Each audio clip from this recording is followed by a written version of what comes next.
Astronomers expected the James Webb Space Telescope to confirm the story they already believed about the early universe. Instead, it found galaxies that should not have existed. When Webb began looking deeper into space than any telescope before it, astronomers expected to see small primitive galaxies slowly assembling themselves in the aftermath of the Big Bang. What they found were objects that appeared far older, far brighter, and far more developed than the standard model predicted. Some seem to have formed so quickly that researchers immediately began checking for errors in the data. One galaxy, known as J's GSZ140, existed only 290 million years after the Big Bang, yet it already showed evidence of oxygen, an element that should have required generations of stars to create. Other observations revealed galaxies that appeared too massive, too luminous, and too mature for a universe still in its infancy. And the surprises did not stop there. Webb's observations have added new weight to one of the biggest problems in modern cosmology, revealed mysterious objects that fit no established category, and intensified questions about how the first structures in the universe formed so quickly.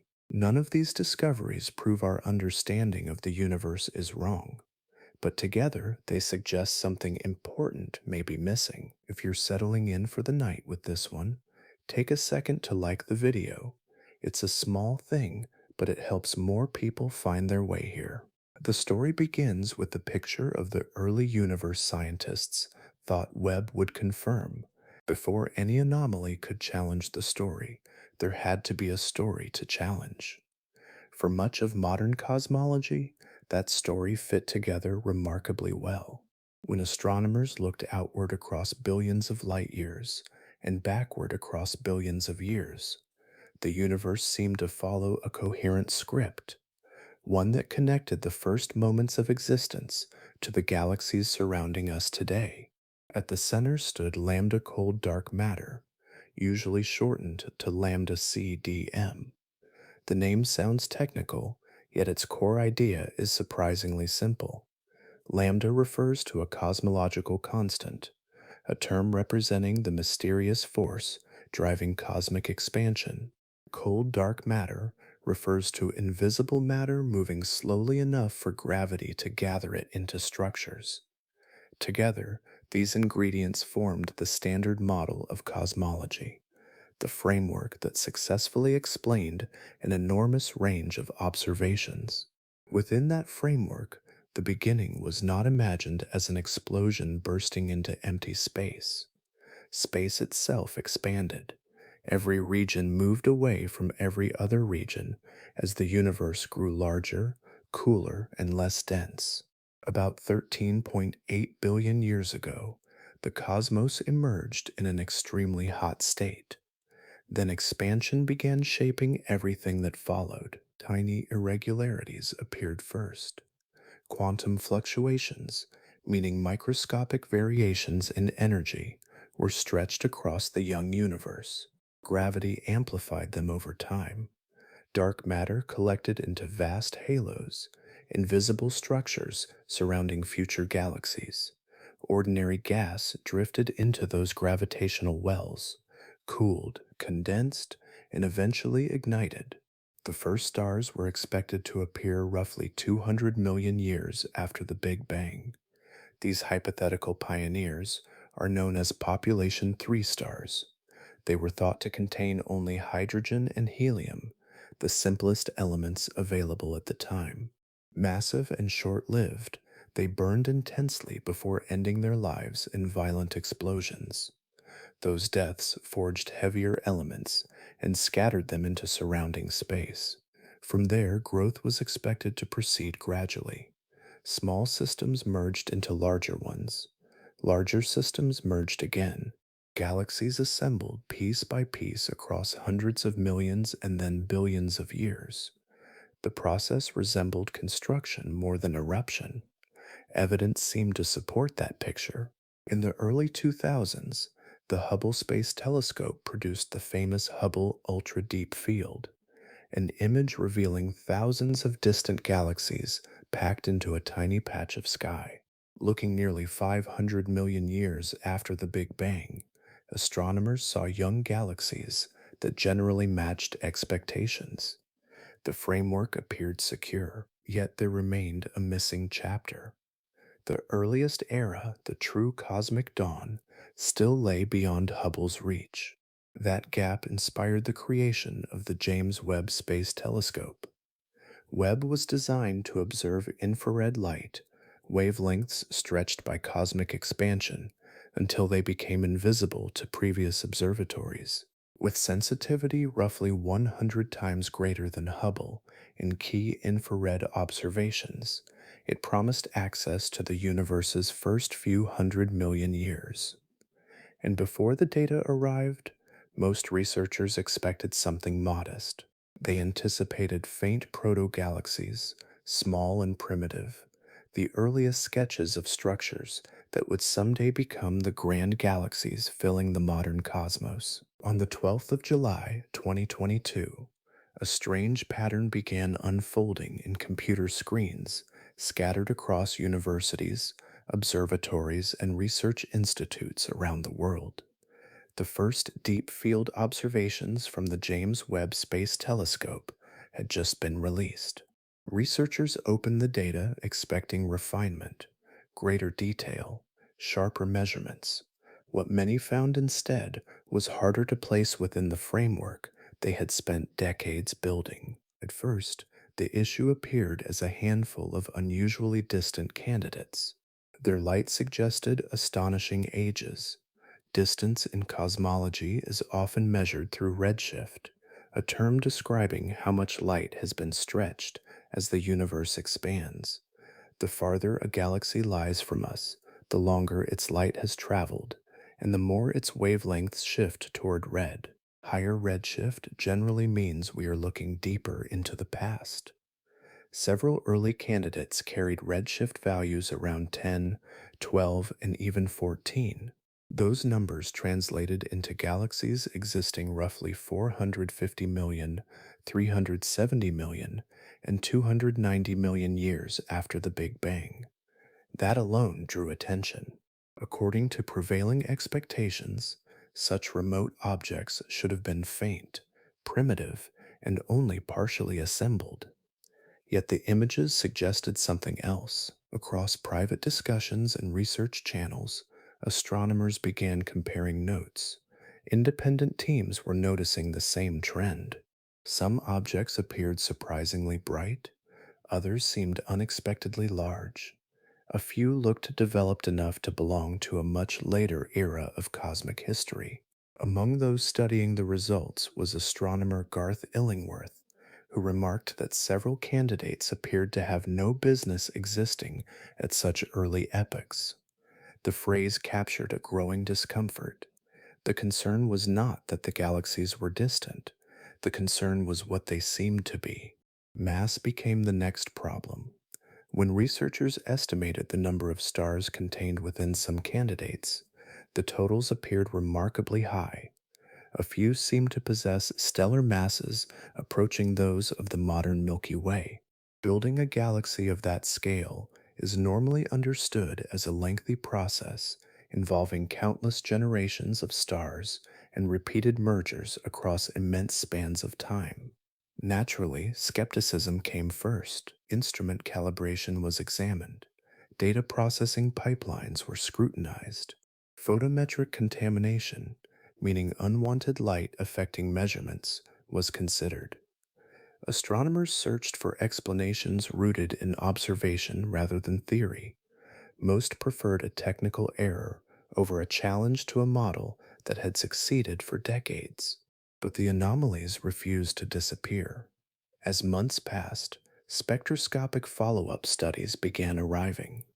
Spectroscopy, the analysis of light separated into its component wavelengths, provides far more reliable distance measurements than preliminary imaging alone.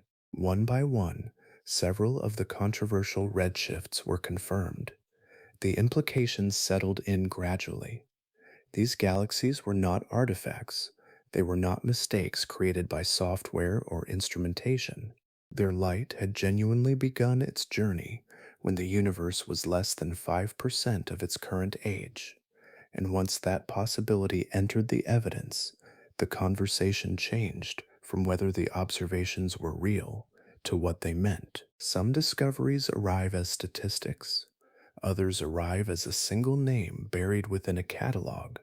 In 2024, one particular entry began attracting unusual attention from astronomers studying the earliest reaches of cosmic history. Its designation was Jade's GSZ140, an awkward label that concealed something deeply unsettling. This galaxy was confirmed through spectroscopy, meaning its distance was verified by analyzing the detailed fingerprint of its light, rather than relying on preliminary estimates. The result placed it at a redshift of 14.32. In practical terms, we were seeing the object only about 290 million years after the Big Bang. Its journey to us was immense. The light collected by Webb had traveled for roughly 13.5 billion years before striking the telescope's gold coated mirrors. Across nearly the entire history of the cosmos, those photons moved through expanding space, carrying information from an era that many models expected to be sparse and undeveloped. Yet the spectrum revealed something unexpected. Among the features embedded within its light were signatures of oxygen. To understand why that matters, we need to consider where oxygen comes from. The early universe contained almost entirely hydrogen and helium. Heavier elements had to be manufactured inside stars through nuclear fusion. Oxygen forms only after generations of stellar activity have already occurred. A first generation of stars must ignite. Those stars must live out their lives and die. Their material must enrich surrounding gas. New stars then form from that enriched environment. Additional cycles follow. Only after repeated rounds of birth and destruction does substantial oxygen begin appearing in detectable quantities. But Jade's GSZ140 already contained it. The timeline becomes difficult to reconcile. Within less than 300 million years, stars had apparently formed, evolved, exploded, dispersed heavy elements, and contributed to new stellar populations. Processes once thought to require far longer intervals seemed compressed into a remarkably narrow span of cosmic history. The galaxy itself added further complications. Observations showed a structure extending across more than 1,600 light years. You were not looking at a tiny embryonic fragment, barely beginning to assemble. The object possessed measurable scale and organization. It occupied space as a developed system rather than a transient clump of material. Its stellar mass deepened the puzzle. Estimates indicated hundreds of millions of solar masses had already accumulated. That represents an enormous quantity of stars assembled during an epoch when the universe itself remained extraordinarily young. Growth on such a scale implies intense star formation. Gas must have been converted into stars with remarkable efficiency. The rates inferred from the observations exceed those seen in comparable systems today, suggesting conditions unlike anything common in the modern cosmos. For decades, chemical enrichment, the gradual spread of heavy elements through successive generations of stars, was treated as a slow unfolding process. Jade's GSZ140 offered a different picture. By the time its light began crossing the universe, complexity had already taken hold, and it had arrived much earlier than expected. A single unusual galaxy can be explained away. Astronomy has always contained outliers, objects that sit at the edge of expectation before eventually finding their place within a broader picture. What becomes harder to dismiss is a crowd.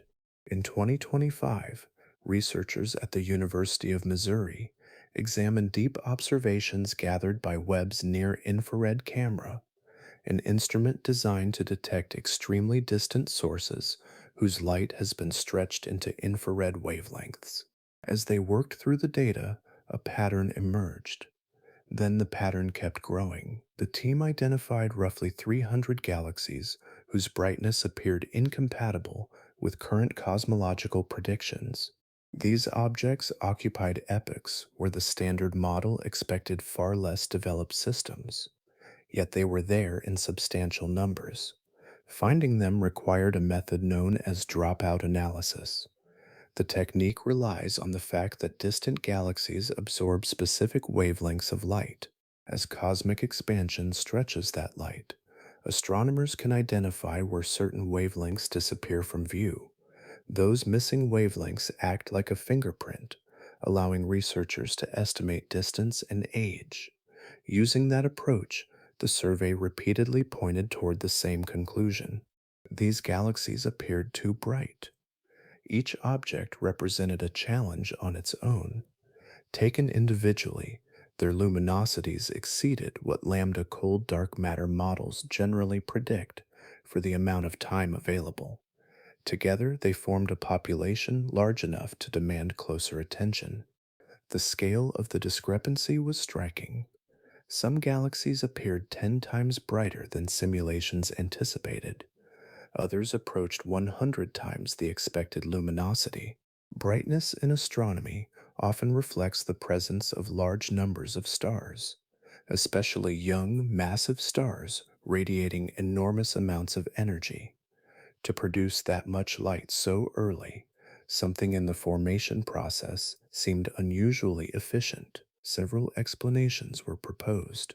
One possibility involved star formation efficiency, the fraction of available gas successfully converted into stars.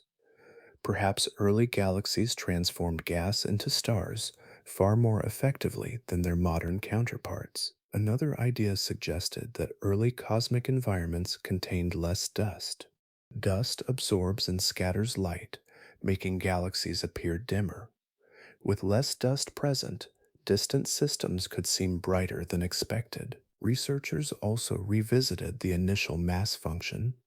This term describes the distribution of stellar masses produced when a population of stars forms. If the earliest generations favored heavier stars, those stars would generate substantially more light from the same amount of gas. The galaxies would appear exceptionally luminous without requiring impossible amounts of matter. But each solution introduced new complications. Higher efficiencies created tensions with other observations. Reduced dust alone could not account for every measurement. Altering the initial mass function helped explain brightness, while raising questions about chemical enrichment and stellar evolution. Every adjustment repaired one section of the framework while placing strain on another. That is what made the Missouri study difficult to ignore. Researchers were no longer examining an isolated anomaly. 300 galaxies pointed in the same direction. Statistical noise becomes less persuasive when hundreds of independent objects repeat the same message, and the message emerging from Webb's data suggested that some deeper ingredient of the story remained incomplete. Imagine arriving at a city and discovering its tallest skyscraper was built before most of the streets existed. That is roughly the dilemma astronomers encountered when Webb began revealing the earliest generations of supermassive black holes. For decades, the accepted picture seemed straightforward.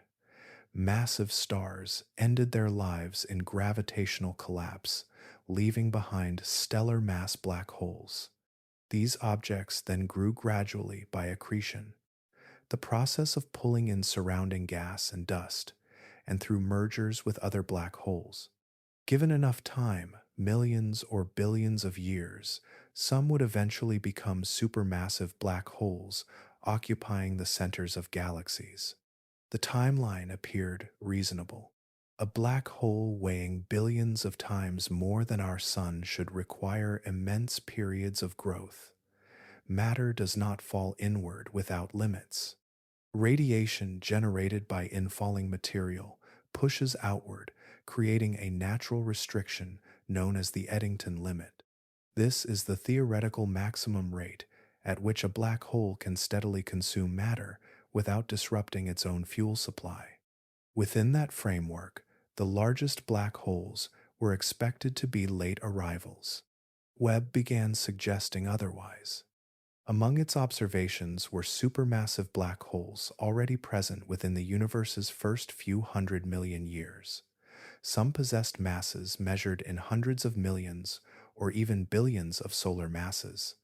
Their existence pushed directly against the timescales built into standard formation models.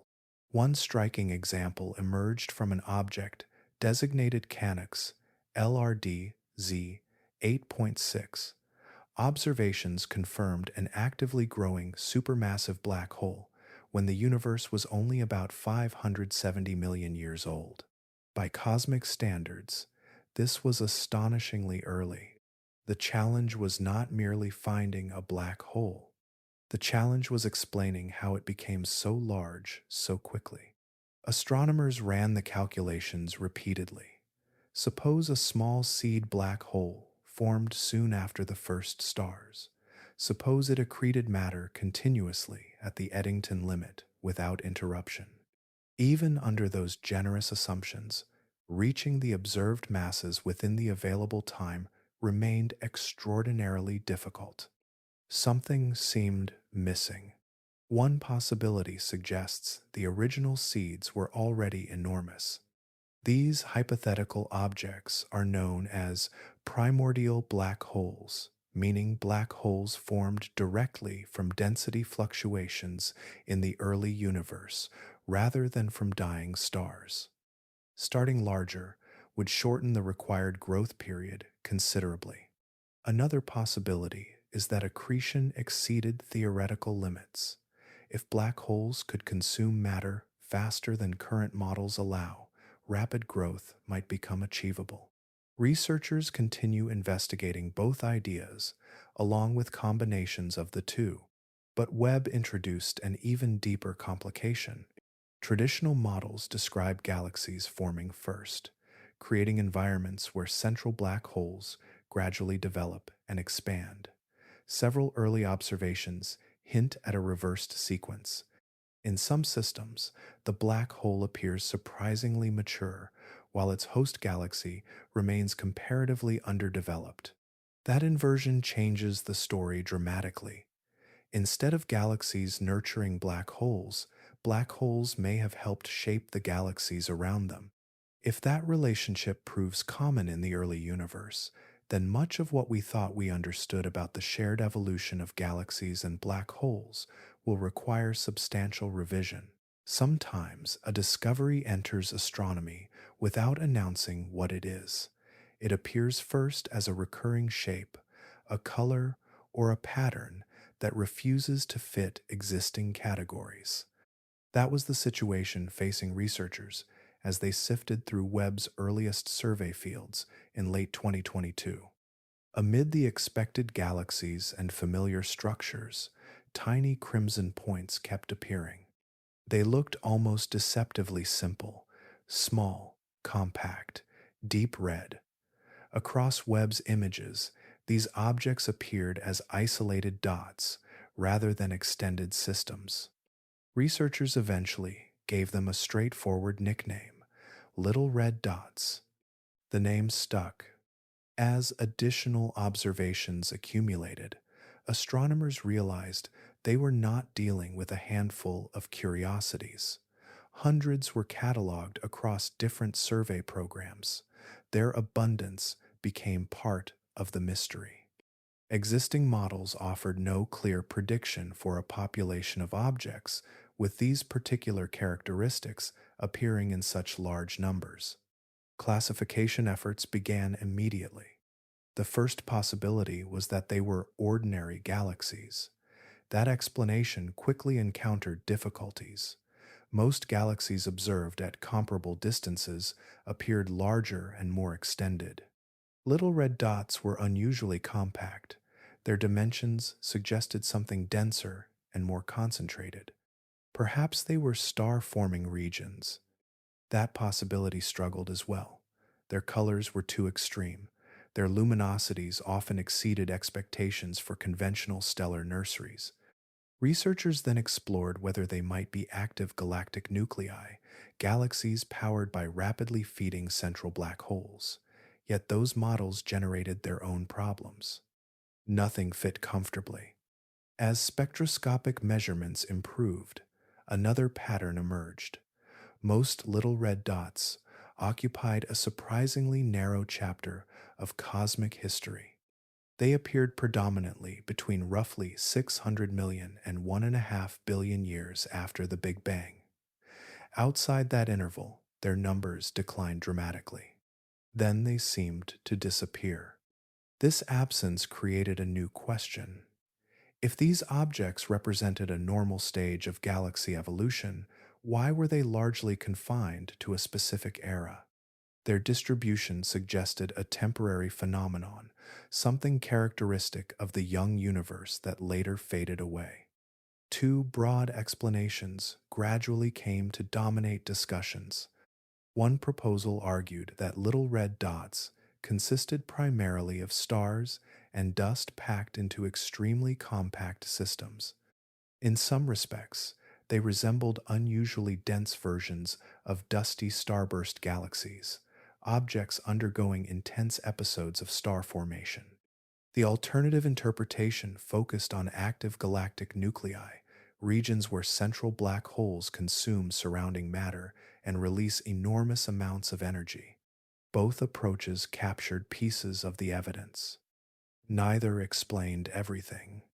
A particularly stubborn issue involved their spectral energy distribution, a term describing how an object's brightness changes across different wavelengths of light. This pattern functions like a fingerprint. When researchers compared observed fingerprints with theoretical models, contradictions repeatedly emerged. Features that matched one explanation often conflicted with another measurement. But the most puzzling clue arrived from X-ray observations. Growing black holes are expected to generate strong X-ray emission. Matter falling toward a black hole becomes extraordinarily hot, producing energetic radiation detectable across vast distances. If little red dots contained actively feeding black holes, significant X-rays should have accompanied them. Yet, the expected signal was remarkably weak. The objects glowed in Webb surveys, but they withheld one of the signatures astronomers anticipated most, leaving an entirely new category of cosmic object suspended between competing explanations. In astronomy, there are moments when a mystery survives every attempt to place it inside an existing category. Eventually, researchers stop asking which known object they are observing and begin considering a more radical possibility. What if the object belongs to a category that has never been recognized before? That possibility gained momentum in September of 2025. A research team that included Dirac Watson proposed an explanation for the little red dots that departed sharply from conventional thinking. According to their model, many of these objects might not be galaxies at all. Instead, they could represent a previously unknown class of cosmic structure called black hole stars. The name sounds contradictory. Stars are normally powered by nuclear fusion, the process through which atomic nuclei combine and release energy. Black holes, by contrast, generate energy through accretion, the infall of matter into intense gravitational fields. The proposed objects blur that distinction in an unexpected way. In this model, a black hole star consists of a dense sphere of superheated gas surrounding a central black hole. From a distance, the outer layers resemble a stellar atmosphere. The appearance suggests a luminous, compact object, yet the energy source deep within is not fusion. It is a feeding black hole. The proposed structure is surprisingly compact. Rather than requiring an enormous primordial monster, the model begins with a relatively modest black hole. Estimates suggest masses roughly 100 times smaller than many earlier interpretations assumed. Around this black hole forms a thick cocoon of gas continually falling inward under gravity. That cocoon changes everything. As matter spirals toward the center, it releases tremendous energy. Normally, such activity would generate strong X rays, making the black hole easy to identify. Yet the surrounding gas acts like a dense veil. Much of the high energy radiation is absorbed before escaping into space. The long standing X ray puzzle suddenly becomes easier to understand. Researchers had expected actively feeding black holes to shine brightly in X ray observations. Little red dots did not. The cocoon model offers a natural explanation. The X rays are produced, but much of that radiation never emerges directly. Color follows from the same process. Energy absorbed by the surrounding gas heats the cocoon intensely. That heat is then re-emitted at longer wavelengths. Instead of producing a brilliant blue or white appearance, the object glows deep red, matching Webb's observations remarkably well. But the model does not describe a permanent state. Over time, the central black hole consumes material or drives it away through energetic outflows. The cocoon gradually thins. Eventually, the object transitions into something more familiar, perhaps a conventional, active galactic nucleus, a galaxy hosting an energetic central black hole. Such evolution would naturally explain why little red dots largely vanish after roughly 1.5 billion years of cosmic history. If this interpretation proves correct, Webb may have uncovered a missing stage in black hole evolution. More broadly, it suggests the infant universe contained entire categories of objects, with no modern equivalent, cosmic forms that flourished briefly before disappearing from the later universe we know today. Most of the puzzles we have explored so far concern distant objects, galaxies that formed too quickly, black holes that grew too fast, or categories of structures that should not exist. The next anomaly is different. It does not begin with an unexpected object, it begins with a number. That number is called the Hubble constant. The Hubble constant describes how quickly the universe expands.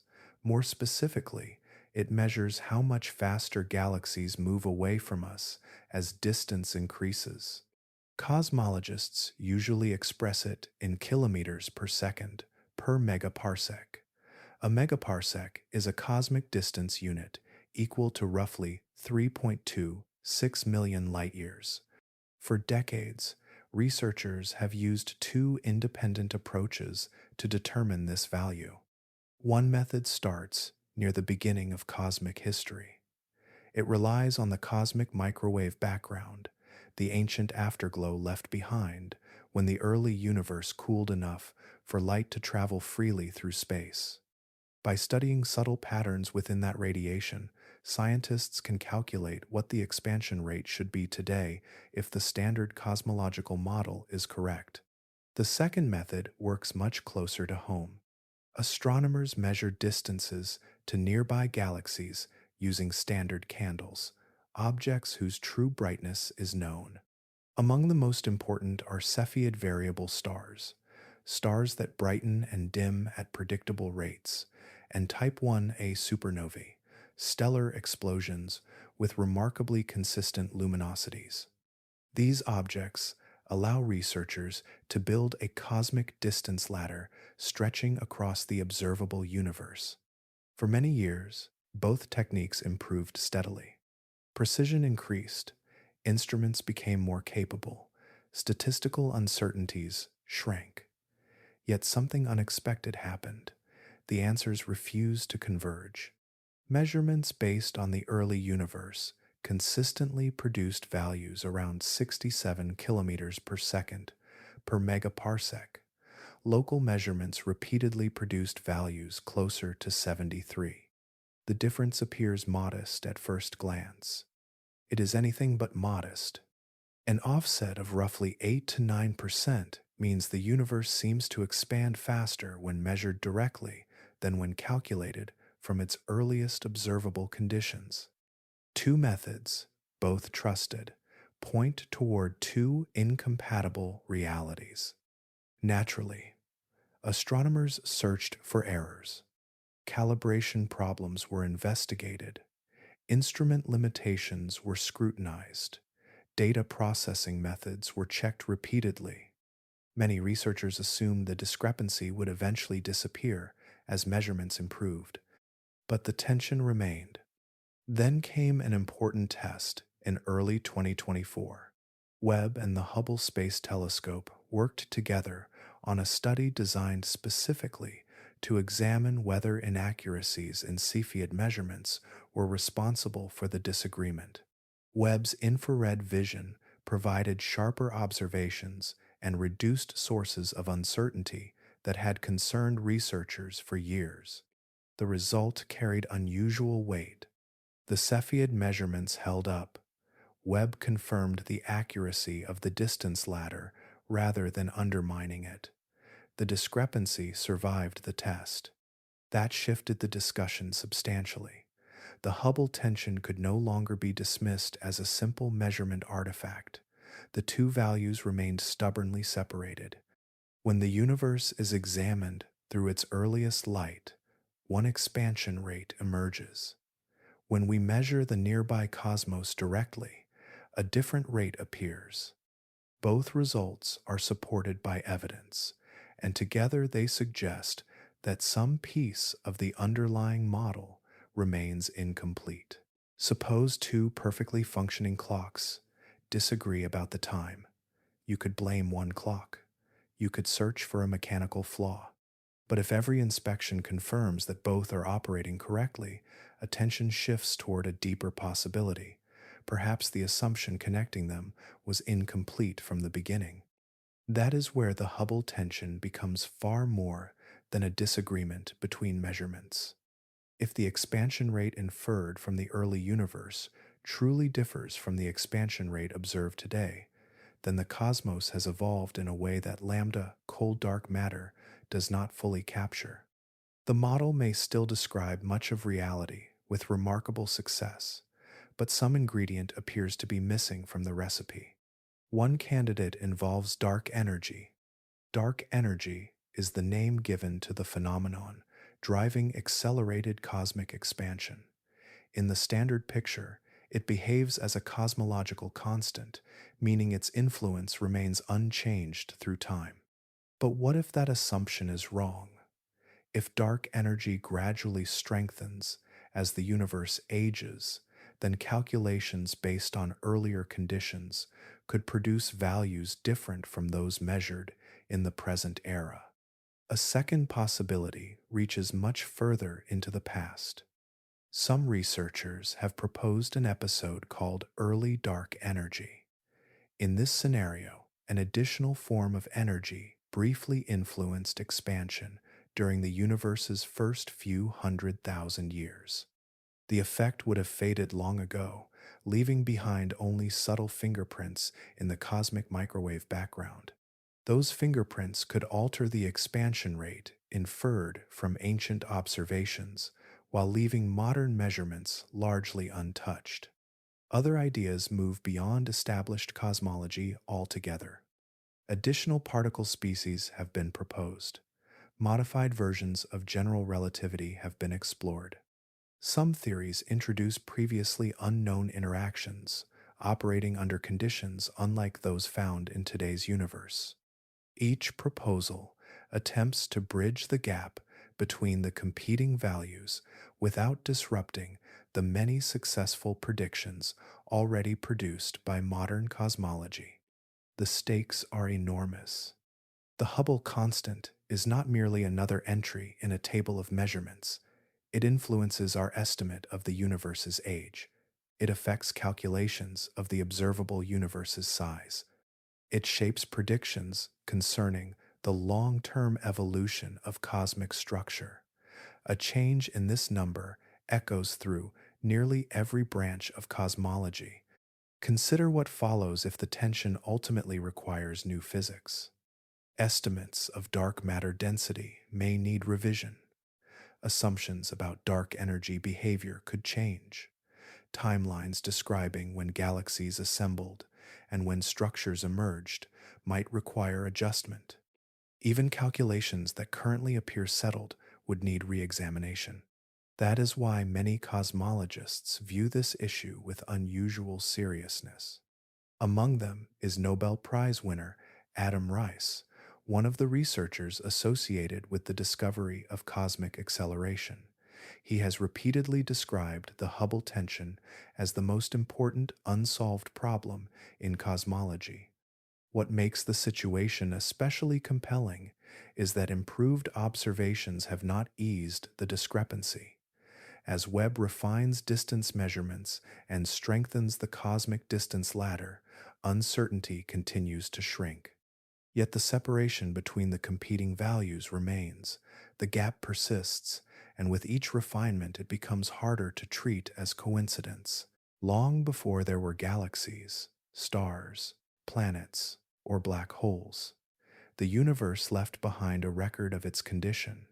Unlike the distant objects revealed by Webb, this record does not appear as a collection of individual structures. It surrounds us completely, arriving from every direction in the sky at once. Cosmologists call it the cosmic microwave background. Its origin traces back to roughly 380,000 years after the Big Bang. Before that time, the universe was so hot that light could not travel freely. Electrons and atomic nuclei moved through a dense plasma, constantly scattering radiation. Then, temperatures fell enough for hydrogen atoms to form. With electrons finally captured by nuclei, light was released to move across space largely unimpeded. That ancient light still exists today. Cosmic expansion stretched its wavelengths over billions of years until visible radiation became microwaves. What remains is a faint glow permeating the entire universe, a snapshot of cosmic conditions when the universe was still remarkably young. No other dataset in cosmology has been examined more thoroughly. Over successive decades, satellites such as COBE, WMAP, and Planck mapped this radiation with extraordinary precision. Tiny temperature variations were measured across the sky. From those subtle fluctuations emerged one of the most successful scientific frameworks ever developed. Researchers extracted 6 fundamental parameters describing the universe. These values include the densities of ordinary matter, and dark energy, along with the geometry of space and the properties of primordial fluctuations, the minute irregularities that eventually grew into cosmic structure.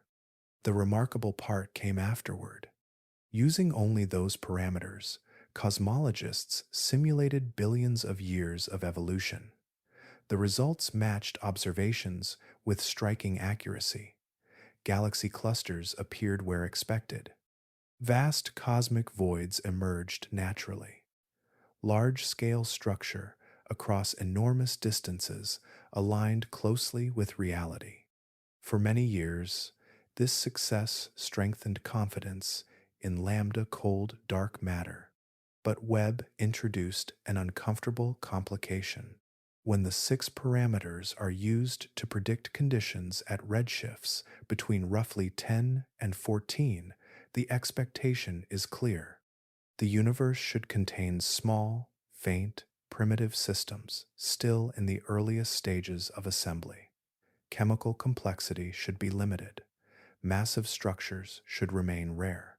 Yet the observations we have explored tell a different story. Webb repeatedly finds brightness where models anticipate faintness. It finds mature systems where simplicity was expected. It reveals evidence of rapid development occurring far earlier than simulations suggest. Importantly, the cosmic microwave background itself is not under suspicion. Its measurements have survived decades of scrutiny. Few scientific datasets have been tested so rigorously. That leaves a narrower set of possibilities. Either the process of translating those six parameters into predictions about later structure contains an overlooked flaw, or some physical process operated between 380,000 years and roughly 300 million years after the Big Bang that existing models do not yet include. The conflict is not between observations and observations. It is between observations and the story connecting them. Picture a crowded intersection in a city that has barely been built. Roads are still forming, neighborhoods remain incomplete, yet somehow traffic is already converging from every direction at once. That sense of premature complexity lies at the heart of another Webb discovery announced in January of 2026. Researchers associated with Texas A&M University and published in Nature Astronomy reported evidence for a remarkable system in the early universe. Rather than observing a single galaxy, they found at least five galaxies interacting simultaneously in a large-scale merger. The timing immediately drew attention. The system existed only about 800 million years after the Big Bang.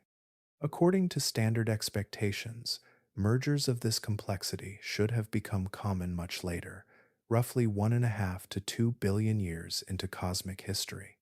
Galaxies first needed time to form, accumulate mass, and gather into dense environments before repeated interactions could occur.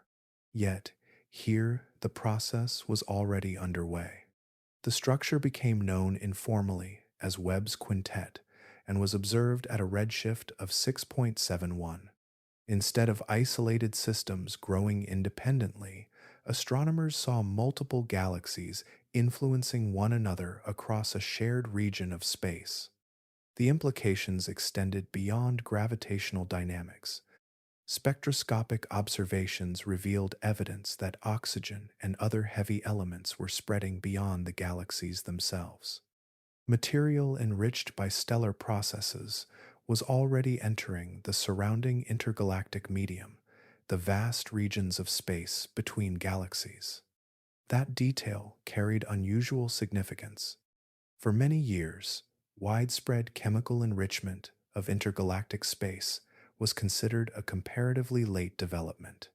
Heavy elements are produced inside stars and distributed outward through supernova explosions and energetic outflows. Building enough generations of stars to alter large regions of space was generally expected to require far longer timescales. But the quintet suggested those processes had accelerated dramatically. You can think of heavy elements as markers of prior activity. Wherever oxygen appears, stars have already lived and died. Wherever enriched gas spreads, previous generations of stellar evolution have already left their imprint. The presence of these signatures around such an early merger indicates a universe that had advanced much further than anticipated. Attention soon turned toward dark matter. Galaxies form within dark matter halos, invisible gravitational structures that guide the accumulation of ordinary matter. For five galaxies to gather, interact, and merge this early, those halos may have assembled more rapidly than many simulations predict. Such behavior challenges assumptions embedded within the cold, dark matter framework, particularly on smaller scales, where Webb's observations increasingly diverge from expectations. Researchers noted that accelerated halo growth could help explain discrepancies already emerging in studies of early galaxy clustering. Yet solving one inconsistency by invoking another does not fully resolve the broader picture. Perhaps most importantly, Webb's quintet does not stand alone.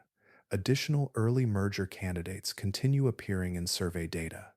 Taken together, they suggest that rapid, large-scale structure formation may have been a common feature of the young universe rather than a rare exception. Sometimes the challenge to a theory comes from something as simple as a shape. Before a galaxy's chemistry is measured, before its stars are counted, before its black holes are weighed, there is its outline. The way a galaxy occupies space can reveal the invisible forces that guided its formation. That idea moved to the center of attention in December of 2025. A study published in Nature Astronomy by researchers associated with Arizona State University and collaborators from institutions including MIT, Harvard, and Taipei examined a population of young galaxies observed by Webb. What they found was unexpected. Many of the galaxies appeared stretched. Rather than displaying roughly rounded forms, these systems showed elongated, cigar shaped structures. Astronomers describe such geometries as prolate, meaning extended along one primary axis. The shapes were not subtle distortions. They appeared repeatedly across a sample of early galaxies. At first glance, that may seem like a minor detail, but galaxy shapes are closely connected to dark matter. Dark matter remains invisible, yet its gravity creates the scaffolding around which galaxies form. These structures, called dark matter halos, influence how gas accumulates and how stars eventually organize themselves. Within the standard cold dark matter framework, halos are generally expected to be roughly spherical or somewhat flattened. Over time, gravity tends to produce configurations that do not strongly favor long, stretched forms on the scales observed. The Webb galaxies suggested something different. Several simulations had already explored alternative forms of dark matter. Among them were warm dark matter and wave dark matter models. In these scenarios, the invisible particles behave differently during the universe's earliest stages, leading to changes in how structure develops. The distinction begins with particle motion. Cold dark matter assumes particles moved relatively slowly after decoupling, the period when particles stopped interacting strongly with surrounding radiation. Warm dark matter proposes faster moving particles. That increased motion smooths out some small scale structure and alters how matter gathers into filaments and halos. Wave dark matter introduces another possibility. In that model, dark matter consists of extraordinarily light particles whose quantum properties influence galaxy formation on large scales. Instead of producing compact halos alone, these particles can create smoother, more extended patterns of matter distribution. When researchers compared Webb's elongated galaxies against simulations, the results leaned toward those alternative scenarios. The observed shapes appeared more consistent with warm or wave dark matter predictions than with conventional cold dark matter expectations. That conclusion carries significant implications. Cold dark matter has served as the dominant assumption in cosmology for roughly 40 years. Entire generations of simulations, predictions, and theoretical frameworks have been built upon it. Revising that foundation would affect far more than galaxy morphology. But unlike several other Webb anomalies, this one offers a clear path toward verification. Future spectroscopic campaigns can examine these galaxies in greater detail and test whether their structures truly align with alternative dark matter models. If the evidence continues pointing in that direction, the implications extend beyond shape alone. Warm or wave dark matter could also address several long-standing, small-scale problems that cold dark matter has struggled to explain. Linking multiple cosmological puzzles through a single revision of the invisible framework underlying the universe. Records in astronomy rarely survive for long. A larger telescope arrives. A deeper survey begins. A fainter object emerges from the darkness. The frontier moves outward again. Yet, every so often, a new record does more than extend a boundary. It raises doubts about where that boundary should have been in the first place. That happened in April of 2025. Using observations from the James Webb Space Telescope, astronomers confirmed a galaxy known as MOM-Z14 as the most distant galaxy ever spectroscopically verified. Spectroscopically verified means its distance was confirmed by analyzing the precise wavelengths of its light, rather than relying on indirect estimates. The result was published in the Open Journal of Astrophysics and immediately attracted attention across the cosmology community. We are seeing this object as it existed when the universe was approximately 280 million years old. Its light began traveling toward us more than 13 billion years ago. Every photon captured by Webb left its source at a time astonishingly close to the beginning of cosmic history. No confirmed galaxy had ever been observed from an earlier epoch. Yet, distance alone was not the surprise. According to descriptions released by NASA, MOM-Z14 appeared brighter, more compact, and more chemically enriched than researchers expected for such an ancient object. Instead of resembling a primitive galactic seed, it displayed characteristics associated with a system already progressing through multiple stages of development. That created a new puzzle.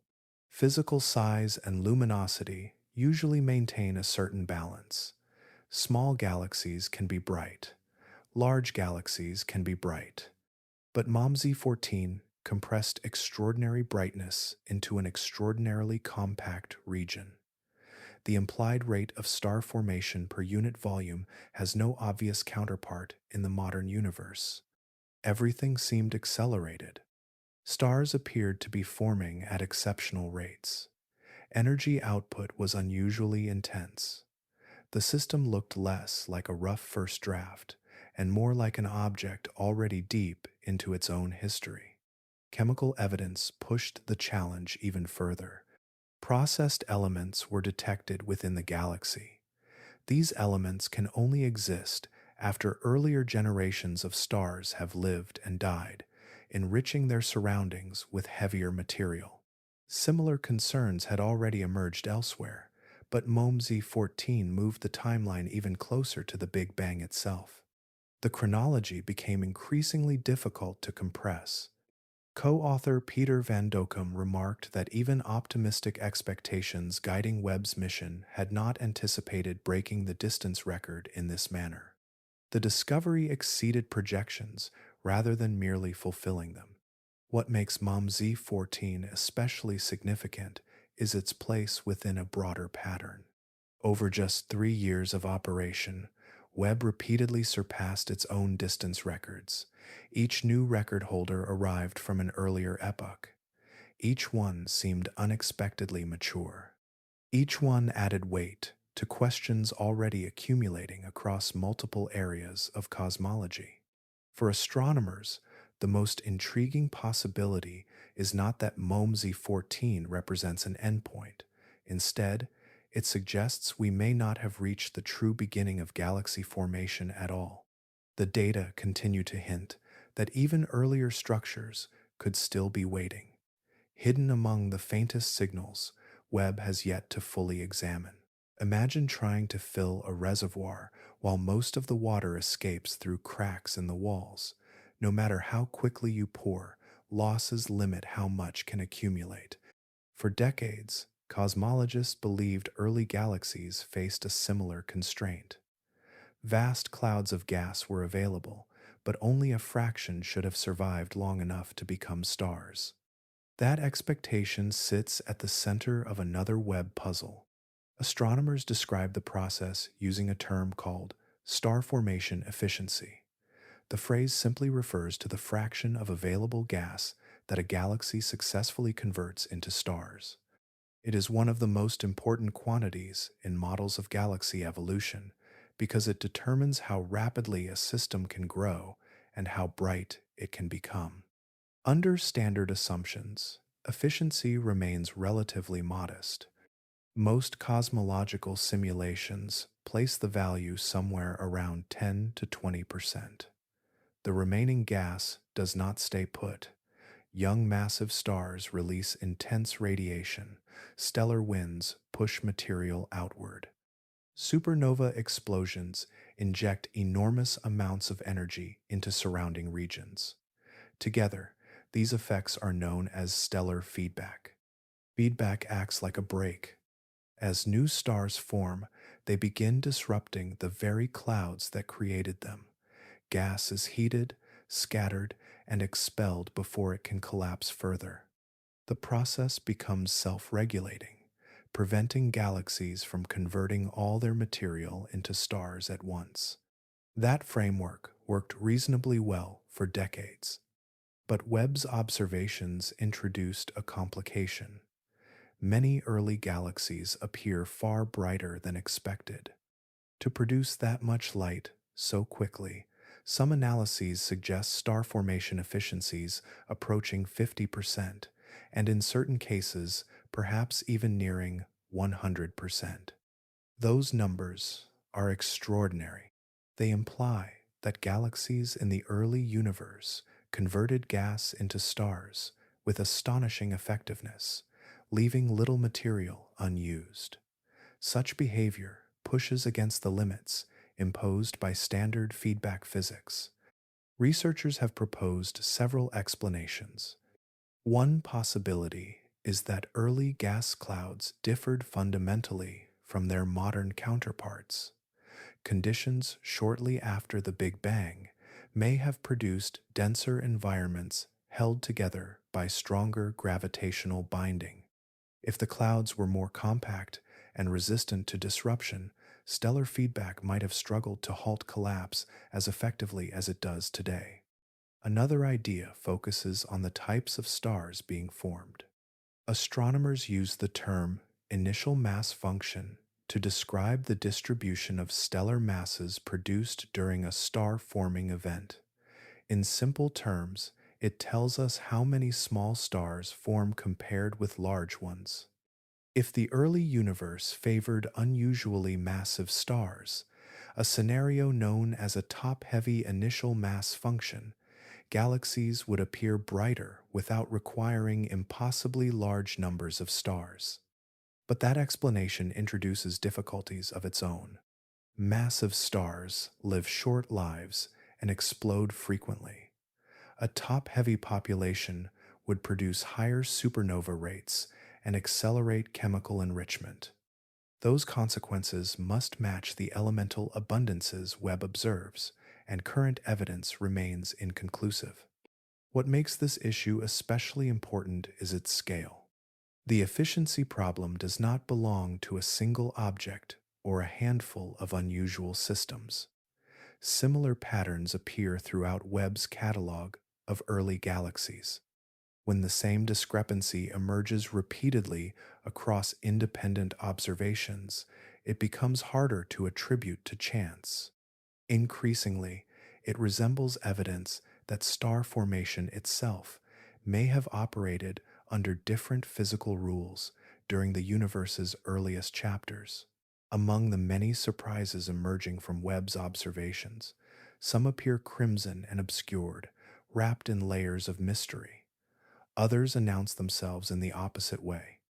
They blaze across the early universe with remarkable brightness, revealing far more light than cosmologists expected to see.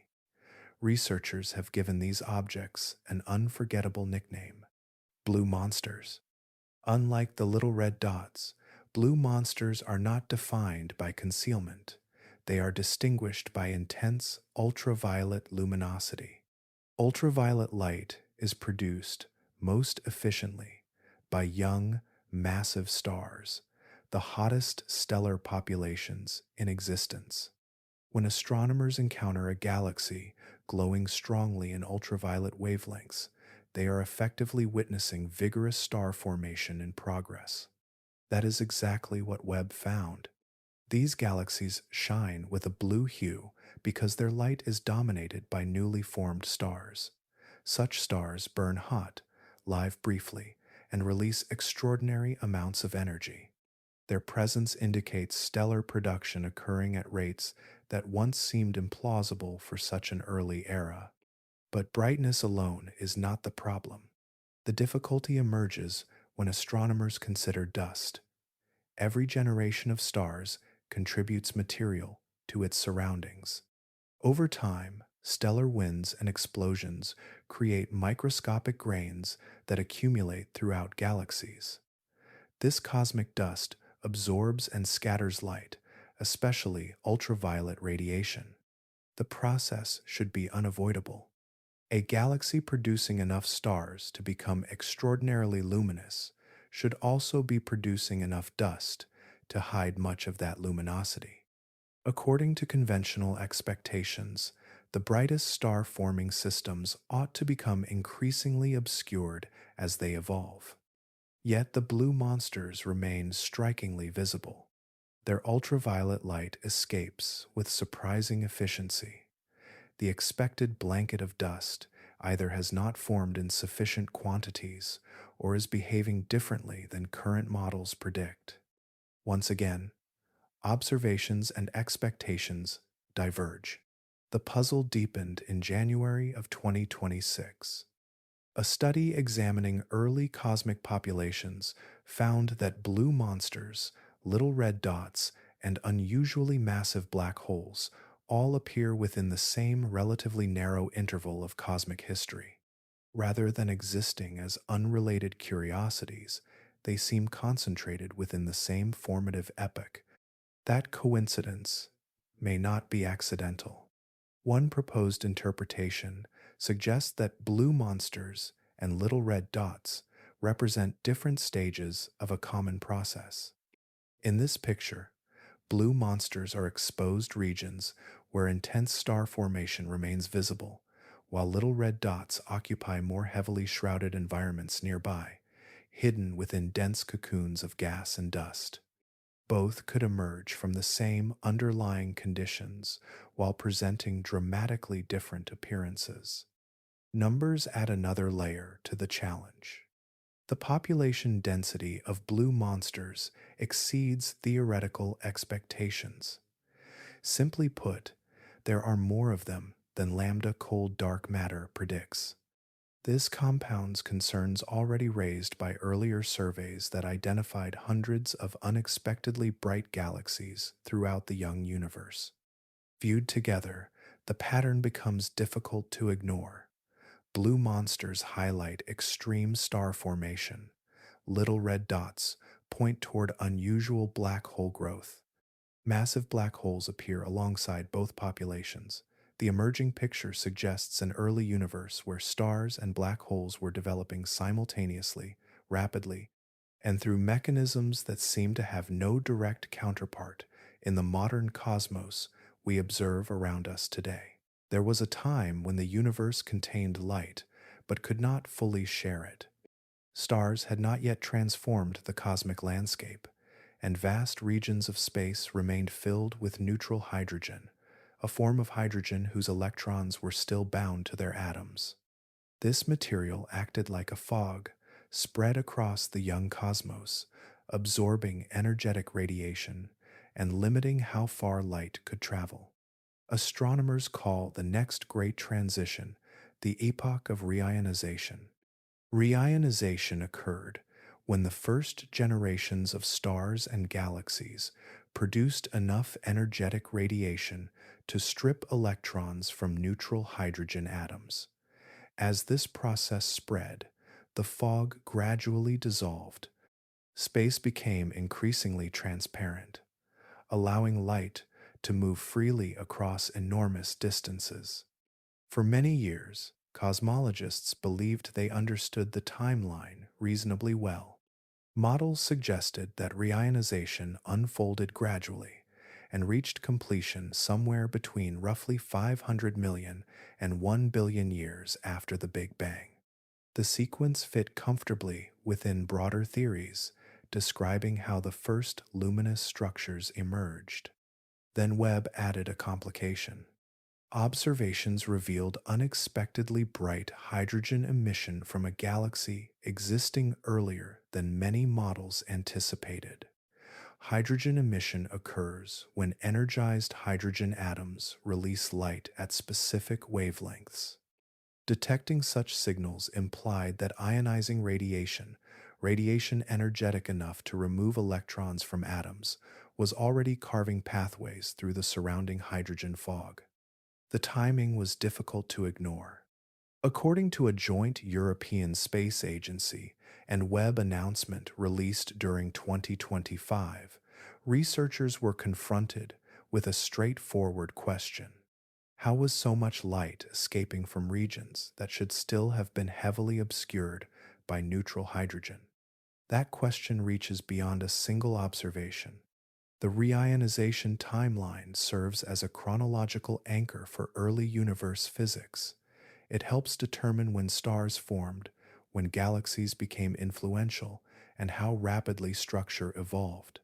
Shift the timing of reionization, and many other events must shift as well.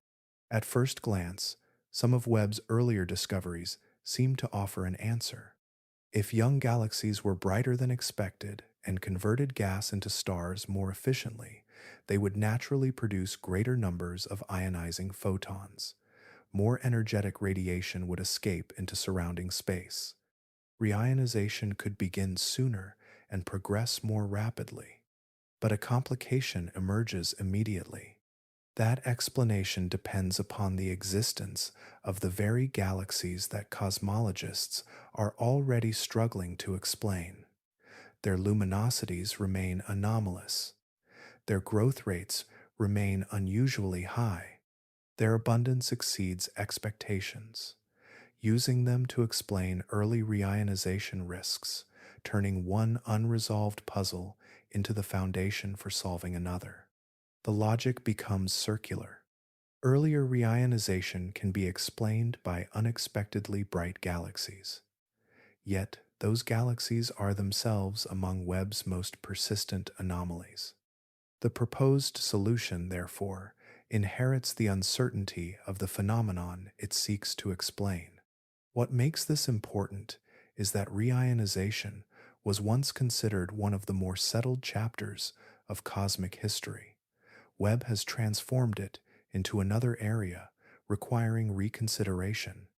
Rather than resolving the growing list of tensions, the revised timeline extends them deeper into the past, suggesting that the young universe became transparent, structured, and active sooner than many long-standing models ever anticipated. Scientific ideas have a hierarchy of acceptance. Some become foundational. Others remain possibilities waiting for evidence. A few occupy a stranger category, concepts that linger at the edges of discussion for decades, rarely disappearing entirely yet seldom treated as serious contenders. Primordial black holes spent much of their history in that outer territory. Now they are being discussed again. A primordial black hole differs from every black hole we have examined so far. Ordinary black holes form when massive stars exhaust their fuel and collapse under their own gravity. Primordial black holes, by contrast, would have formed before the first stars existed. Their origin would lie within tiny density fluctuations present during the universe's earliest moments, perhaps within the first fractions of a second after the Big Bang itself. The idea is not new. During the 1970s, physicists Stephen Hawking and others explored the possibility that regions of unusually concentrated matter could have collapsed directly into black holes shortly after the universe began. The concept was mathematically plausible, yet observational evidence never arrived. Over time, primordial black holes drifted toward the fringes of mainstream cosmology, but Webb's discoveries have changed the conversation. The problem is straightforward. Supermassive black holes appear astonishingly early in cosmic history. Some exist only a few 100 million years after the Big Bang. Growing such objects through conventional pathways remains extremely difficult.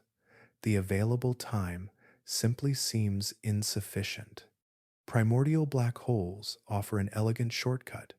If massive black holes already existed from the beginning, there would be far less growth required later. Instead of starting from small stellar remnants, Galaxies could inherit enormous gravitational seeds from the outset. The black holes would come first. Everything else would develop around them. This possibility gained additional attention through a 2024 analysis of 434 little red dots identified within the Cosmos Web survey. Researchers found that many observed properties were statistically consistent with galaxies seeded by supermassive primordial black holes. The agreement extended beyond individual objects. According to the model, these primordial seeds could grow through accretion, the process of drawing in surrounding matter while remaining below the Eddington limit, the theoretical threshold beyond which radiation pressure should halt rapid growth. Remarkably, the predicted population density and brightness distribution resembled what Webb actually observed. Another connection makes the idea even more provocative. Some theoretical models suggest primordial black holes could account for part of dark matter itself. Dark matter remains one of the greatest unresolved mysteries in physics.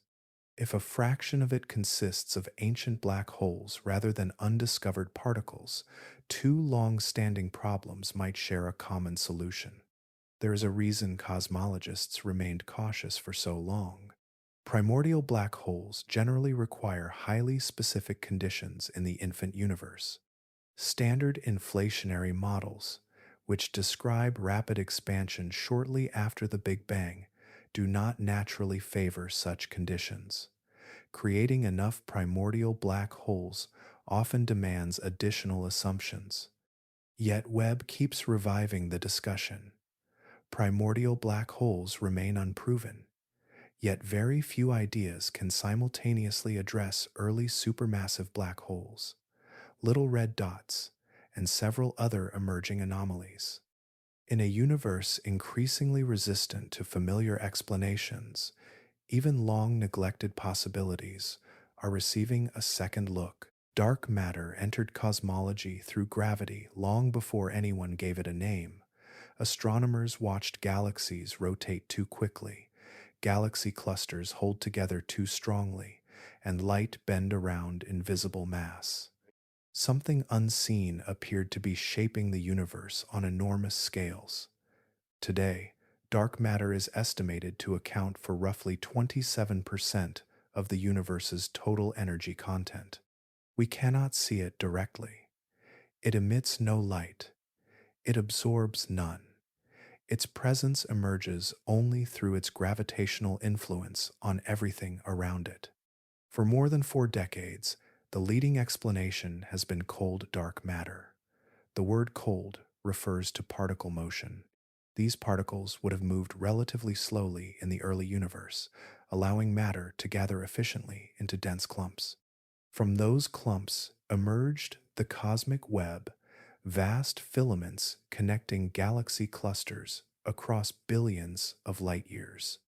In many ways, the model succeeded brilliantly.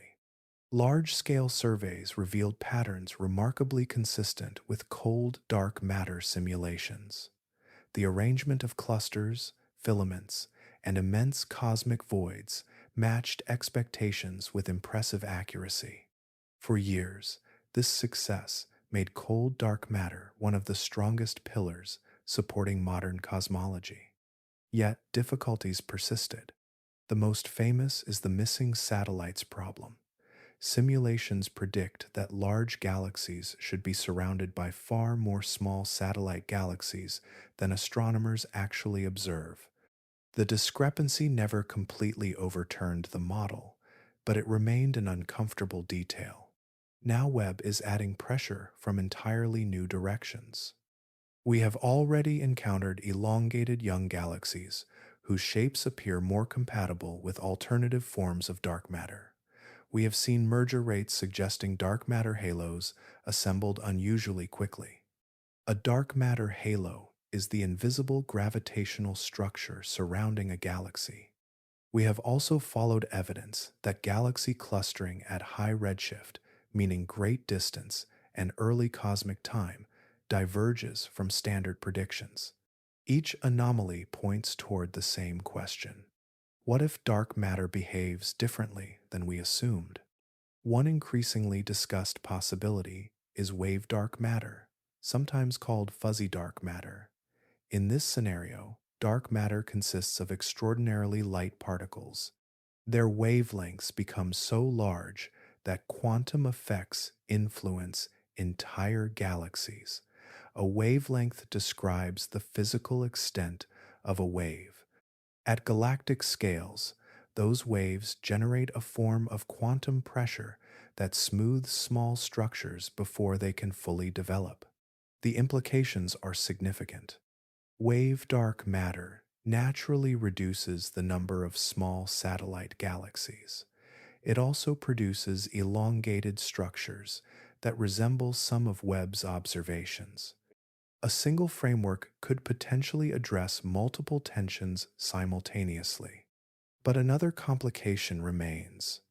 Despite decades of increasingly sophisticated experiments, no dark matter particle has ever been directly detected.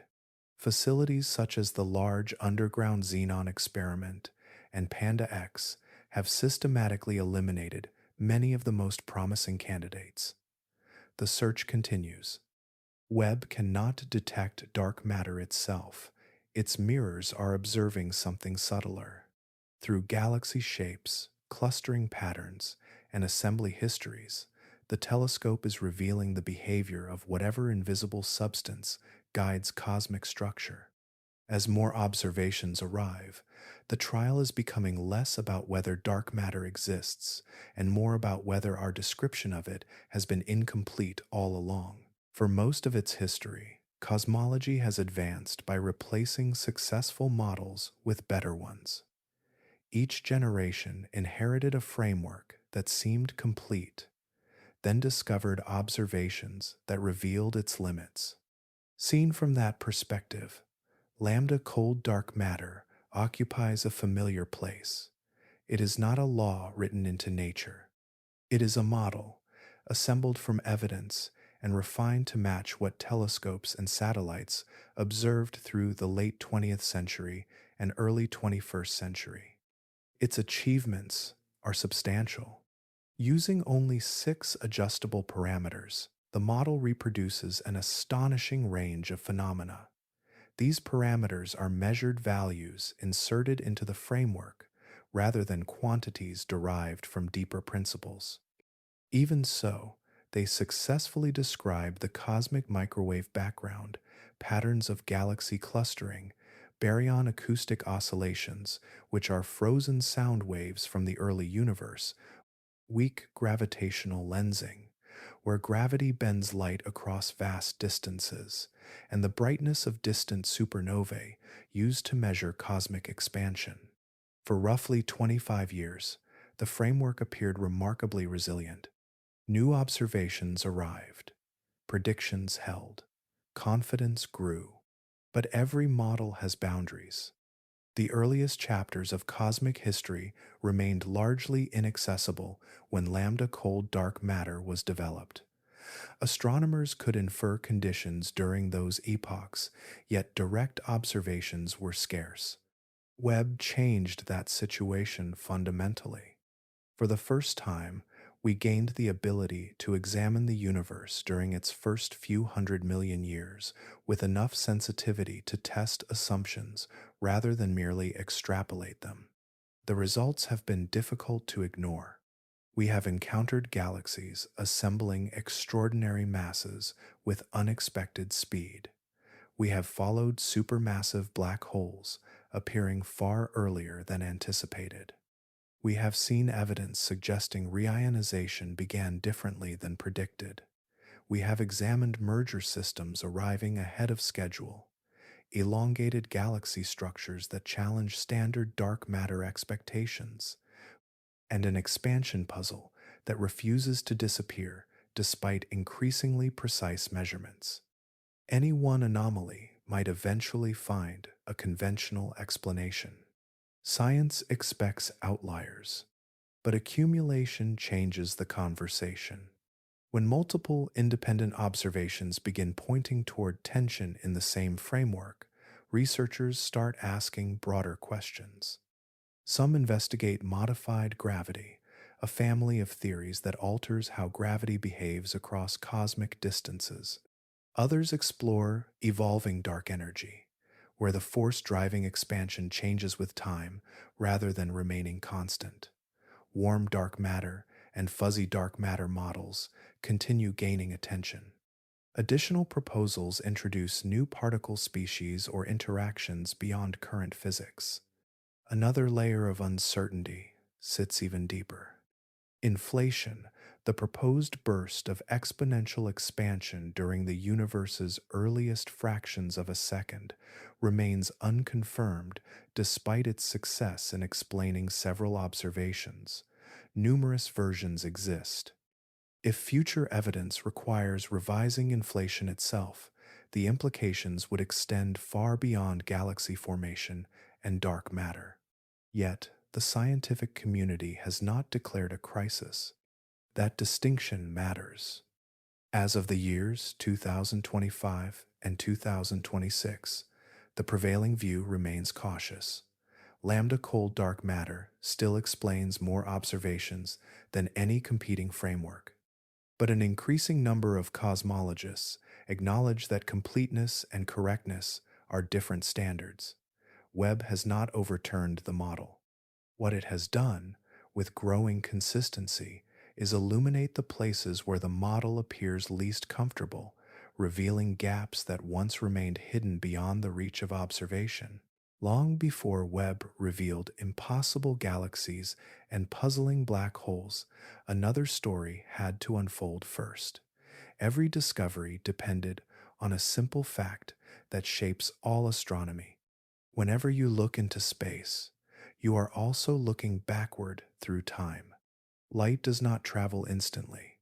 Across a single second, light covers nearly 300,000 kilometers. That speed feels immense by human standards, yet the universe is vastly larger. Sunlight takes about 8 minutes to reach Earth. Light from nearby stars requires years. Light from distant galaxies needs billions of years. The deeper Webb looks, the further back you travel. Consider MOME Z14. The photons reaching Webb today began their journey roughly 13.5 billion years ago. By the time those photons left their source, the universe was only around 2% of its present age. The galaxy no longer exists in the form we observe. What you see is an ancient moment preserved in transit across cosmic distance. Distance becomes history, but astronomers need more than travel time.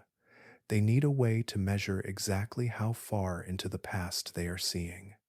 That measurement comes from redshift. As space expands, wavelengths of light stretch with it. A wavelength is the distance between successive peaks of a wave. The greater the expansion, the greater the stretching. This creates a cosmic ruler. A galaxy observed at redshift 14 has had its light extended to roughly 15 times its original wavelength.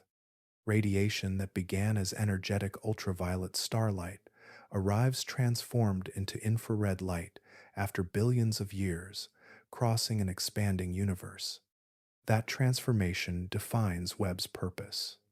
Unlike earlier observatories optimized for visible wavelengths, Webb was engineered specifically to capture these stretched signals. Its instruments operate in the infrared, allowing it to detect ancient light that previous telescopes could barely glimpse or completely missed. The telescope itself reflects that ambition. Webb's primary mirror spans 6.5 meters across, making it about 2.7 times wider than Hubble's mirror. 18 hexagonal segments work together as a single optical surface. Each segment is coated with gold and constructed from beryllium, a lightweight metal chosen for stability under extreme cold. Their positions are adjusted with precision measured in nanometers, scales far smaller than a human hair. Even that is not enough. Infrared astronomy faces a unique challenge. Warm objects glow in infrared wavelengths. A telescope's own heat can overwhelm the faint signals arriving from distant galaxies. To prevent this, Webb operates near minus 233 degrees Celsius. Extraordinary cold is essential. Its location helps maintain those conditions. Webb resides near the second Lagrange point, a gravitational balance region approximately 1.5 million kilometers from Earth. From there, the Sun, Earth, and Moon remain on the same side of the observatory.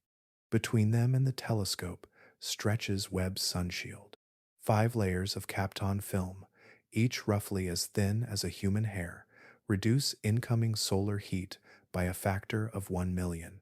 Because of that engineering achievement, faint photons from the universe's earliest eras can finally reach detectors sensitive enough to record them, carrying stories that remained hidden for nearly the entire history of our species. Imagine a chapter of cosmic history with no stars, no galaxies, no glowing nebulae, and no visible landmarks of any kind. After everything Webb has revealed, we eventually arrive at a boundary where even its extraordinary vision reaches an end. Beyond that boundary lies a period astronomers call the cosmic dark ages. The name is literal. Roughly 380,000 years after the Big Bang, the universe cooled enough for hydrogen atoms to form, electrons attached to atomic nuclei, allowing light to travel freely for the first time. That ancient radiation became the cosmic microwave background we explored earlier. Yet after that glow faded, another era began. An immense darkness followed. For tens of millions of years, no stars existed. No galaxies illuminated space. No luminous objects had formed to generate fresh light. The universe consisted largely of neutral hydrogen gas spread across expanding cosmic distances. Nothing shone. This creates a profound observational challenge. Neutral hydrogen interacts with electromagnetic radiation in ways that prevent conventional telescopes from directly imaging this era. Whether you observe invisible light, infrared, ultraviolet, or X-rays, the darkness remains beyond reach. Even Webb cannot cross that threshold. Its most distant confirmed galaxies appear when the universe was roughly 280 to 300 million years old. Those observations bring us remarkably close to the beginning of cosmic structure formation. Yet they still occur after the first stars ignited. Webb sees the dawn. It does not see the night preceding it. So, how do we know anything about that hidden epoch? Through inference. Astronomers reconstruct the Dark Ages using the cosmic microwave background, theoretical simulations, and the properties of the earliest galaxies currently observable. Every clue comes indirectly. We examine the outcome and work backward toward the conditions that produced it. But a new observational pathway is emerging. Neutral hydrogen naturally emits and absorbs radiation at a wavelength of 21 centimeters. This feature, known as the 21 centimeter signal, offers a possible method for studying the dark ages directly. Instead of searching for starlight, future instruments will map the hydrogen itself. The effort is already underway. One of the most ambitious projects is the Square Kilometre Array, a vast radio telescope network being constructed across Australia and South Africa. When completed, it will possess unprecedented sensitivity to faint radio signals from the early universe. Its goal extends beyond detecting isolated objects. Researchers hope to create maps of cosmic structure before the first stars ever appeared. That possibility has become increasingly important. The anomalies uncovered by Webb do not reduce interest in the Dark Ages. They intensify it. If galaxies existed in surprisingly mature forms only a few 100 million years after the Big Bang, then the foundations for that development must have been established earlier. Much earlier.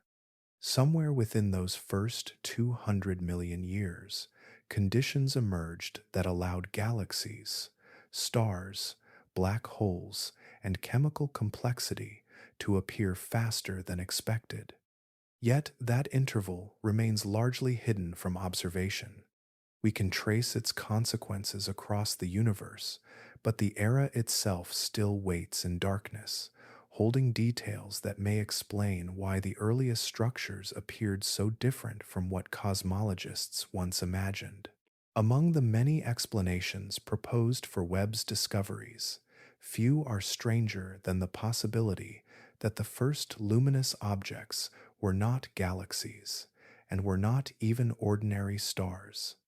The idea emerged from theory years before Webb launched, remained largely speculative for nearly 2 decades, and has now returned to serious discussion because several observations appear unexpectedly compatible with it. The concept is called the dark star.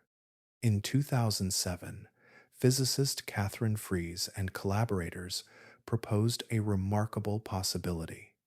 During the universe's earliest stages, dark matter densities may have been far higher than they are today.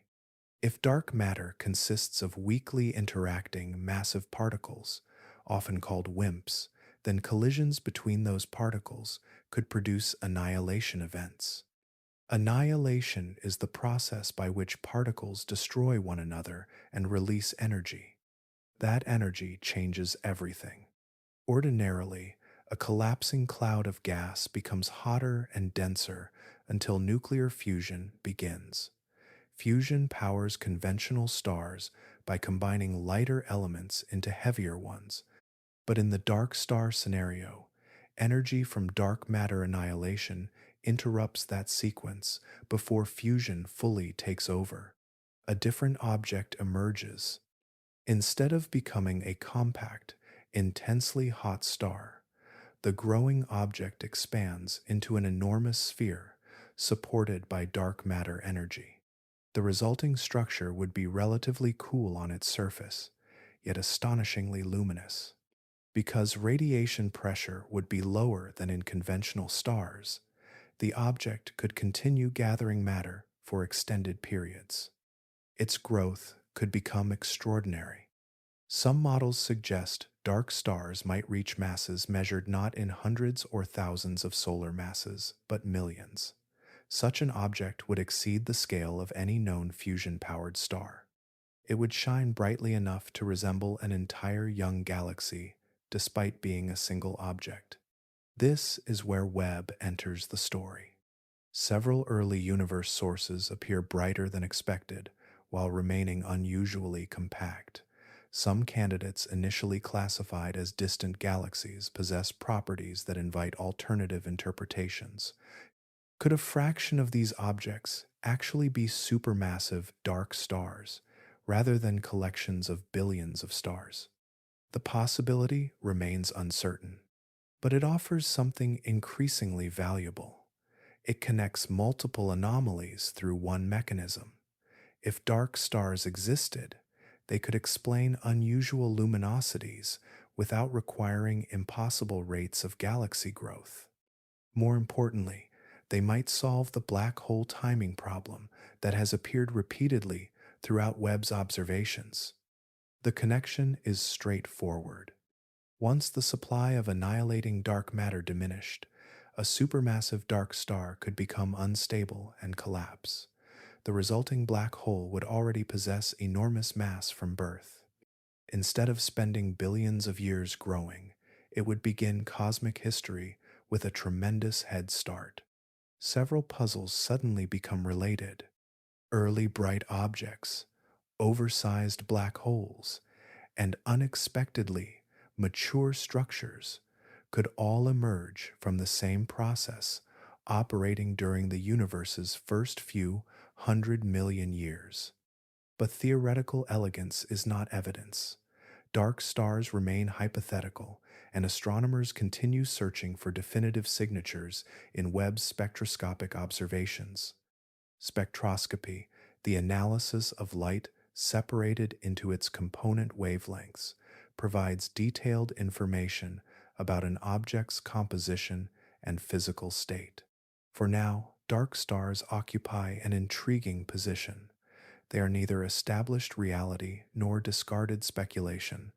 They remain one of the few ideas capable of weaving several independent mysteries into a single narrative, which is why researchers continue examining whether the earliest light in the cosmos came from objects unlike anything that exists today. Chemical history is usually imagined as a slow accumulation, a patient layering of complexity across immense stretches of time. Hydrogen appears first, helium follows. Then, over countless generations of stars, heavier elements gradually emerge and spread through space. For decades, that sequence formed one of cosmology's most stable narratives. Yet, when we follow Webb's observations into the earliest eras, that orderly progression begins to accelerate in unexpected ways. The process responsible for cosmic enrichment is called stellar nucleosynthesis. In plain terms, it is the manufacture of new elements inside stars. Hydrogen fuses into helium. Helium can eventually produce carbon. More massive stars continue the chain, creating oxygen, nitrogen, silicon, iron, and other elements. When those stars die, especially through supernova explosions, those materials are scattered outward and become ingredients for future generations of stars and galaxies. The traditional timeline seemed straightforward. The Big Bang produced mostly hydrogen and helium. The first generation of stars, known as population 3 stars, were expected to appear roughly 200 million to 500 million years later. Only after those stars lived and died would substantial quantities of heavier elements begin accumulating across the young universe. But Webb is observing signs of advanced chemistry much earlier. Some of the most distant galaxies known already contain detectable oxygen, carbon, and nitrogen. In several cases, those chemical fingerprints appear at redshifts where theoretical models still expect environments dominated by nearly pristine hydrogen and helium gas. The implication reaches beyond a simple timing adjustment. Entire cycles had to occur rapidly. Stars needed to form. Nuclear reactions needed to forge heavier elements. Massive stars needed to exhaust their fuel and explode. Their enriched material then had to mix into surrounding gas and participate in another generation of star formation. All of this appears compressed into less than 300 million years after the Big Bang. That is remarkably little time. For such enrichment to happen so quickly, population 3 stars may have behaved differently than expected. They may have formed in greater numbers. They may have reached much larger masses.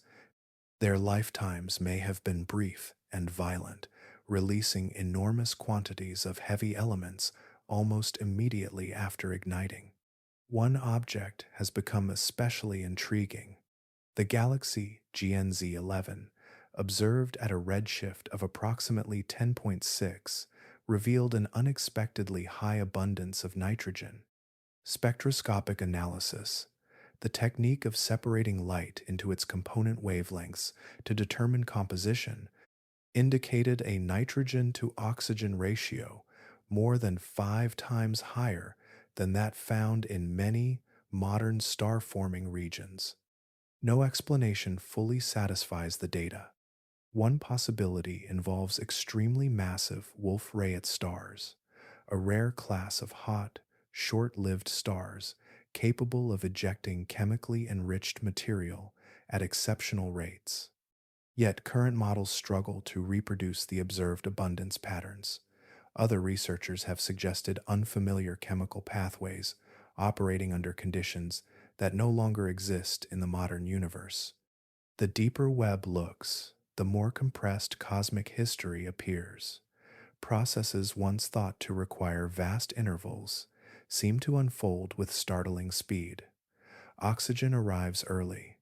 Nitrogen appears where it should scarcely exist. Complexity emerges almost immediately. And with every new chemical signature, the beginning of the universe looks less like a gradual awakening and more like a period of astonishingly rapid transformation, where matter learned to build complexity far sooner than anyone expected.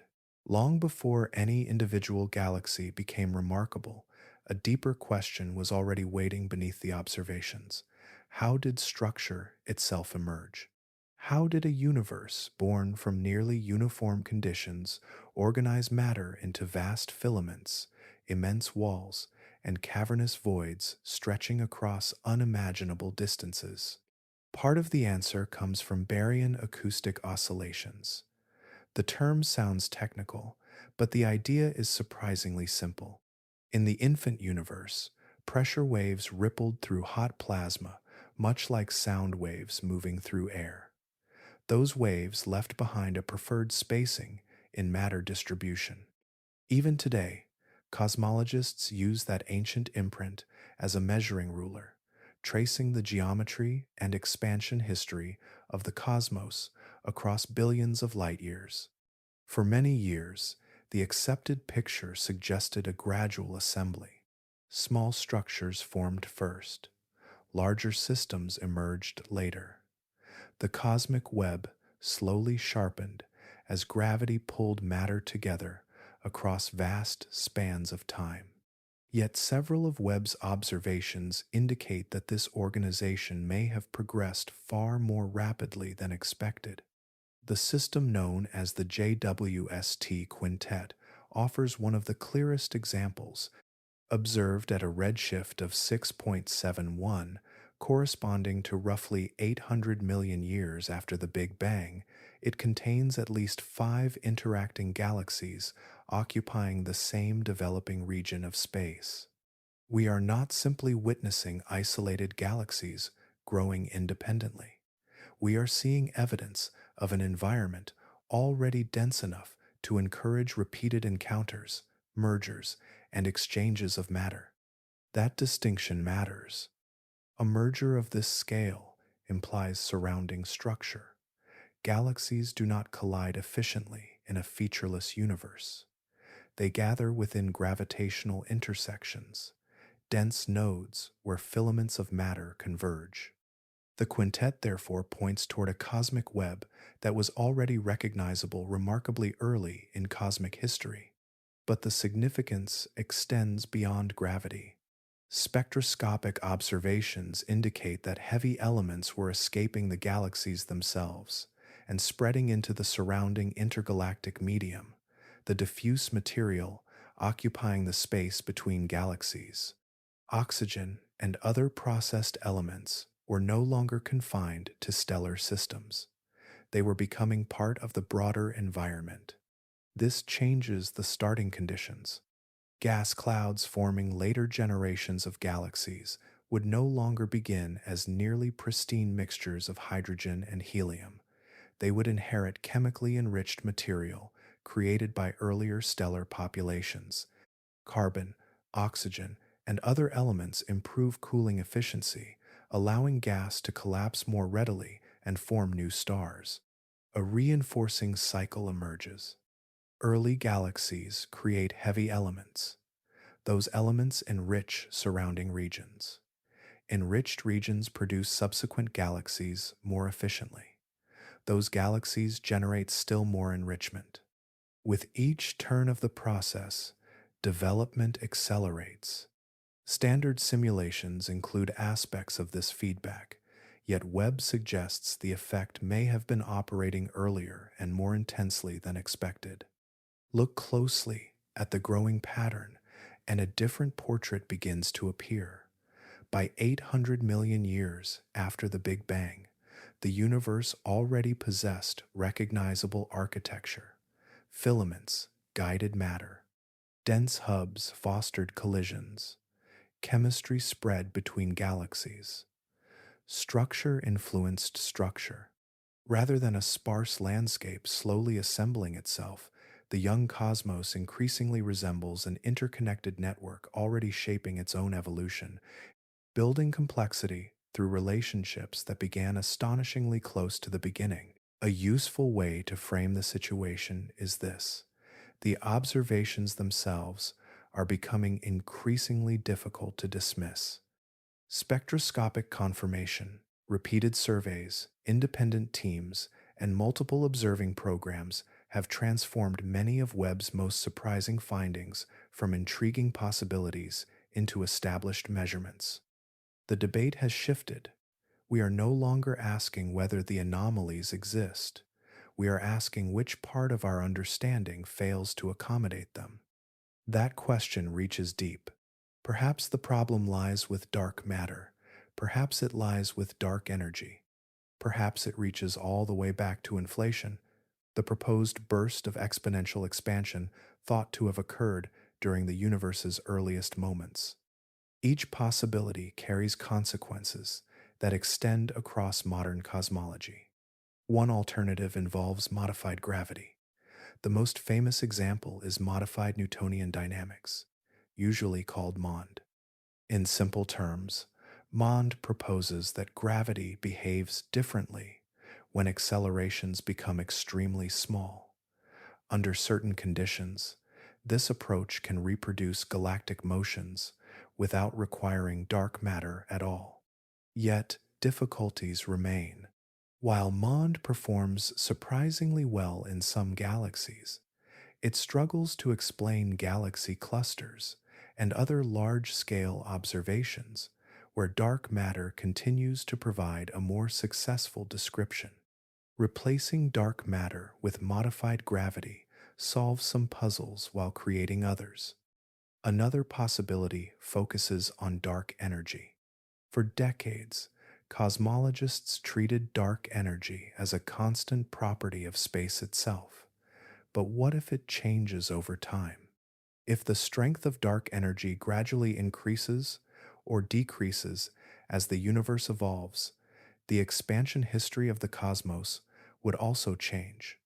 Such behavior could potentially help explain the persistent discrepancy at the center of the Hubble tension.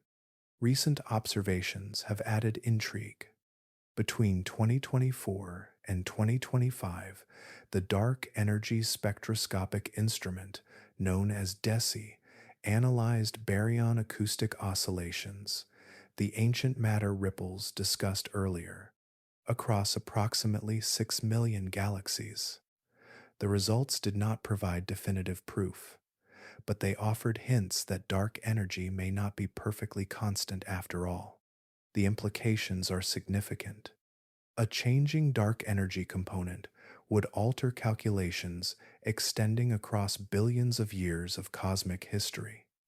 Distances, ages, growth rates, and expansion models would all require revision. Webb's findings and DESI's measurements are not identical puzzles, yet they seem to point in surprisingly compatible directions. Some theorists venture even further. Within certain versions of string theory, the laws of physics need not be identical everywhere. Different regions of a larger cosmic framework could possess different physical constants and distinct properties. Under such ideas, our observable universe may be only one local environment among many possibilities. But the simplest solution remains attractive. Many researchers still favor modest corrections to lambda cold dark matter rather than wholesale replacement. Early dark energy models currently occupy that middle ground, preserving much of the existing framework while modifying specific assumptions. Yet another possibility lingers in the background. The framework itself may be incomplete at a foundational level. If that proves true, Webb will be remembered not as the telescope that refined cosmology, but as the instrument that revealed the edges of a model and forced physics to begin again for much deeper questions. Imagine standing at the edge of a vast map, that has suddenly become incomplete. Behind us lies a century of increasingly precise observations. Ahead lies a region that existing theories struggle to describe. Webb has carried us to that boundary, but it was never intended to make the entire journey alone. Its discoveries are already shaping what comes next. Across astronomy, observatories now under construction are being designed with Webb's puzzles in mind. Questions about early galaxies, unexpected black holes, chemical enrichment, and cosmic expansion have become engineering requirements. The anomalies are no longer side notes, they are guiding future missions. One of the first successors will be the Nancy Grace Roman Space Telescope, currently targeted for launch in 2027. While Webb specializes in extraordinarily deep observations across relatively small regions of sky, Roman will take a different approach. Its infrared surveys will cover areas roughly 100 times larger than Webb's field of view. Scale matters here. Webb can reveal astonishing individual objects.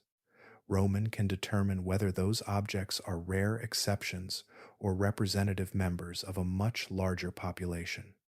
By cataloging millions of galaxies from the early universe, it will provide the statistical foundation needed to judge the true significance of today's anomalies. Meanwhile, on a mountaintop in Chile, another instrument is taking shape. The extremely large telescope will employ a primary mirror, measuring 39 meters across.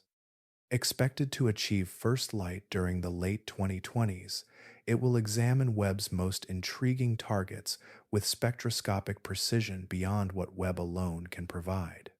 Spectroscopy, the technique of decoding light into its component wavelengths, remains the most powerful tool for determining composition, motion, and distance. But some answers lie even deeper in time. The Square Kilometre Array is being constructed across Australia and South Africa to detect the 21-centimeter hydrogen signal from the cosmic dark ages. If successful, humanity will gain its first direct view of the era before stars illuminated the universe. We will finally begin probing the conditions that preceded the structures Webb now observes. Another mission listens rather than looks. The Laser Interferometer Space Antenna, commonly called LISA, is being developed to detect gravitational waves from merging supermassive black holes. Those faint distortions in spacetime could reveal how enormous black holes emerge so early, providing evidence impossible to obtain through light alone. Together, these projects form something larger than a collection of observatories. They are an organized response. Each instrument attacks the same mystery from a different direction. One surveys, one measures in extraordinary detail, one explores the dark ages, one traces invisible gravitational events. Their observations will intersect and reinforce one another. By the middle of the next decade, many of today's uncertainties may be resolved. Perhaps lambda cold dark matter survives with carefully chosen refinements. Perhaps deeper revisions become unavoidable. But the evidence will grow far stronger. For now, we occupy a rare position in scientific history. The old framework still functions. The new framework has not yet emerged. And somewhere between them, across the data streaming back from a fleet of increasingly powerful instruments, the next understanding of the universe is beginning to take shape. Long before telescopes, equations, or observatories existed, people looked upward and tried to understand their place within the larger whole. Every civilization built a cosmology. Some imagined celestial kingdoms. Others envisioned cycles, oceans, or divine architectures.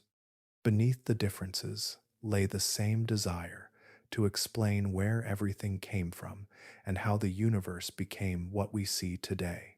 Modern science inherited that tradition.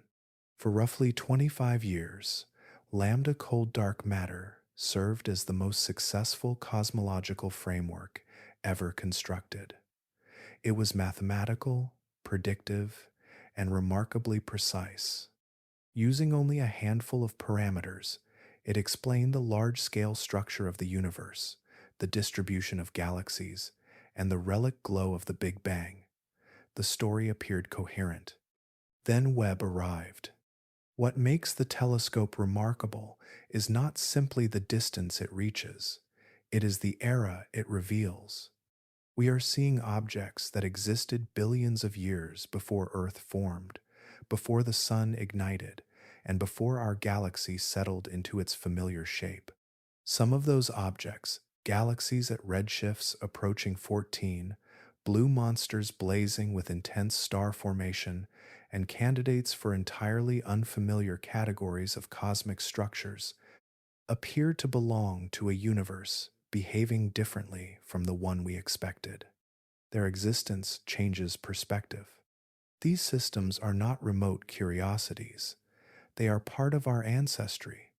The carbon in your cells, the oxygen carried through your bloodstream, the calcium locked within your bones, all originated inside ancient stars. Those elements were forged through stellar nucleosynthesis, the creation of heavier elements inside stars through nuclear fusion, and later distributed through stellar deaths. Webb is helping place those processes into their earliest setting. Evidence increasingly suggests that the first generations of stars may have formed rapidly, lived briefly, and transformed their surroundings with extraordinary efficiency. If those stars were larger than expected, they could have enriched the cosmos far sooner than traditional models predicted.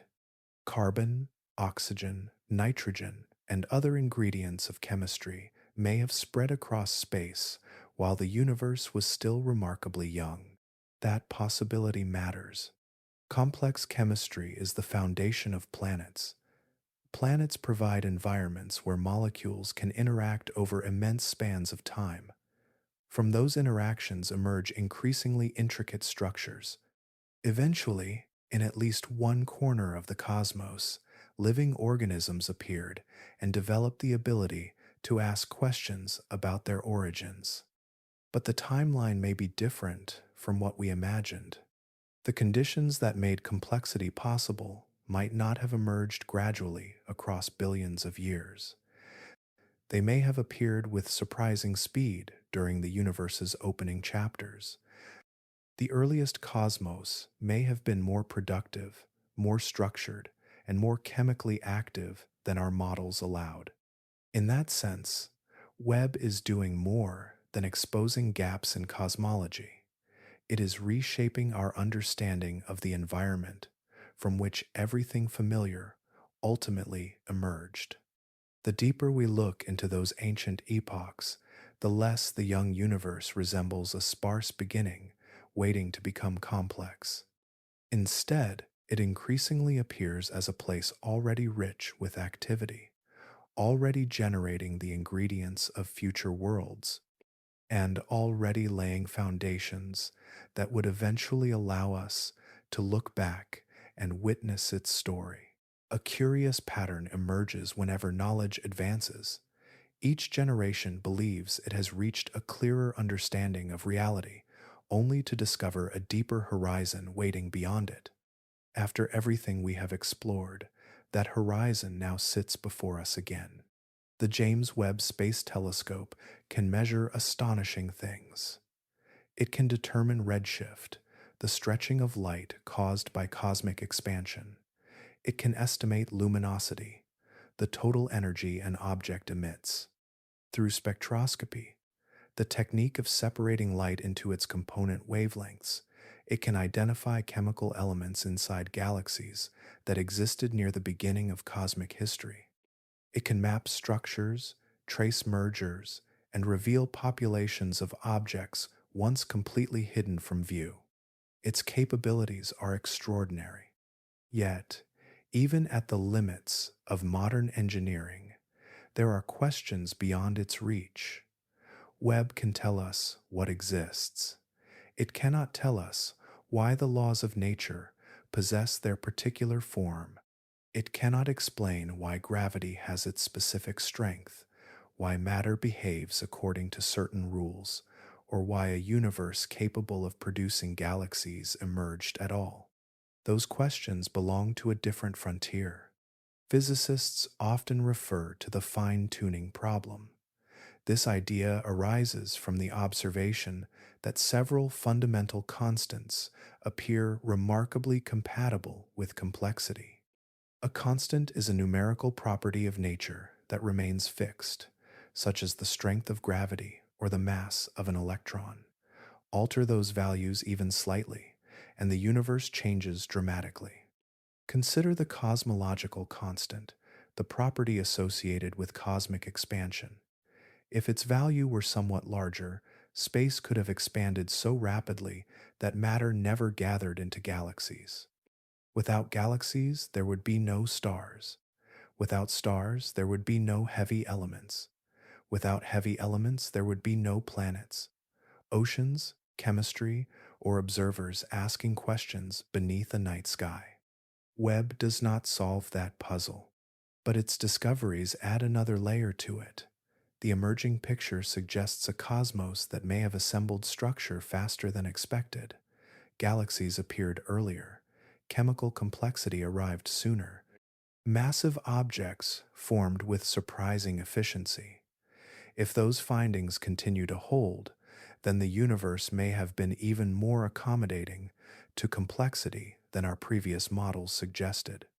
That realization shifts attention toward an even deeper mystery. When Webb observes a galaxy at a redshift near 14, we see a universe only a small fraction of its current age. Remarkable as that achievement is, it remains far removed from the beginning itself. The first moments after the Big Bang remain hidden behind a wall of physics we do not yet understand. Researchers have proposed frameworks such as string theory and loop quantum gravity to explore that realm. Each attempts to describe conditions where existing theories cease to function, yet none currently offers predictions that telescopes can directly test. So the boundary remains. We have extended observation farther than any humans before us. We have crossed distances measured in billions of years and uncovered realities no one anticipated. But every advance has revealed another layer beyond it. The deeper we look, the more the universe transforms from a collection of answers into a landscape of increasingly profound questions, waiting beyond the edge of what we can currently know. A remarkable chain connects every discovery in this story. A photon begins its journey in a distant galaxy, crosses expanding space for billions of years, reaches a mirror floating beyond Earth, and becomes a tiny piece of evidence. From countless fragments like these, we reconstruct a history no one can witness directly. Every photon captured by the James Webb Space Telescope is a survivor from another age. Some departed their source long before Earth existed. Others began traveling when neither the Sun nor its planets had formed. By the time that light reaches us, it carries information preserved across immense stretches of cosmic time. We have become readers of those messages. The scientists examining Webb's observations are doing something extraordinary in the most literal sense. They are receiving light emitted near the beginning of cosmic history and comparing its contents against humanity's best explanations. Again and again, the data reveal a universe that appears more active, more chemically evolved, and more structurally mature than expected. That result is not a failure. It is the scientific method functioning exactly as intended. A model is constructed from evidence, predictions are generated, new observations test those predictions. When reality disagrees, the observations take priority. The goal has never been to defend a theory forever. The goal is to move closer to what is true. But reality rarely becomes simpler. Across centuries of discovery, each improvement in observation has expanded the landscape of mystery. Telescopes revealed that Earth was not the center of creation. Spectroscopy uncovered the chemistry of stars. Space observatories exposed invisible wavelengths and hidden populations of galaxies. Webb continues that tradition. Every increase in clarity has revealed additional layers rather than final answers. The pattern continues. Whether lambda cold dark matter ultimately survives with revisions or gives way to a different framework, the observations themselves remain. Those distant galaxies existed. Those unexpectedly massive black holes grew. The chemical signatures are present in the spectra. The redshifts have been measured. Light that traveled roughly 13.5 billion years arrived at precisely the moment a technological civilization became capable of detecting it. There is something profound in that sequence. Within one ordinary spiral galaxy, around one average star, matter organized itself into living organisms able to ask where they came from. Those organisms learned mathematics, physics, and engineering. They built detectors colder than most natural environments in the solar system. They launched them more than 1 million kilometers from Earth. Then they turned those instruments toward the oldest light available and discovered that the universe still held surprises. But the story remains unfinished. Much of Webb's data has yet to receive complete analysis. Spectra remain under examination. Survey fields continue yielding new candidates. Fresh observations arrive continuously. Somewhere within those measurements are almost certainly additional anomalies, additional connections, and additional clues about the earliest chapters of cosmic history. The universe has not finished its conversation with us. Across unimaginable distances and timescales, it continues, sending signals outward. We have only recently acquired the ability to hear them clearly, and each new observation reminds us that the cosmos remains larger, stranger, and more intricate than any story we have told about it so far.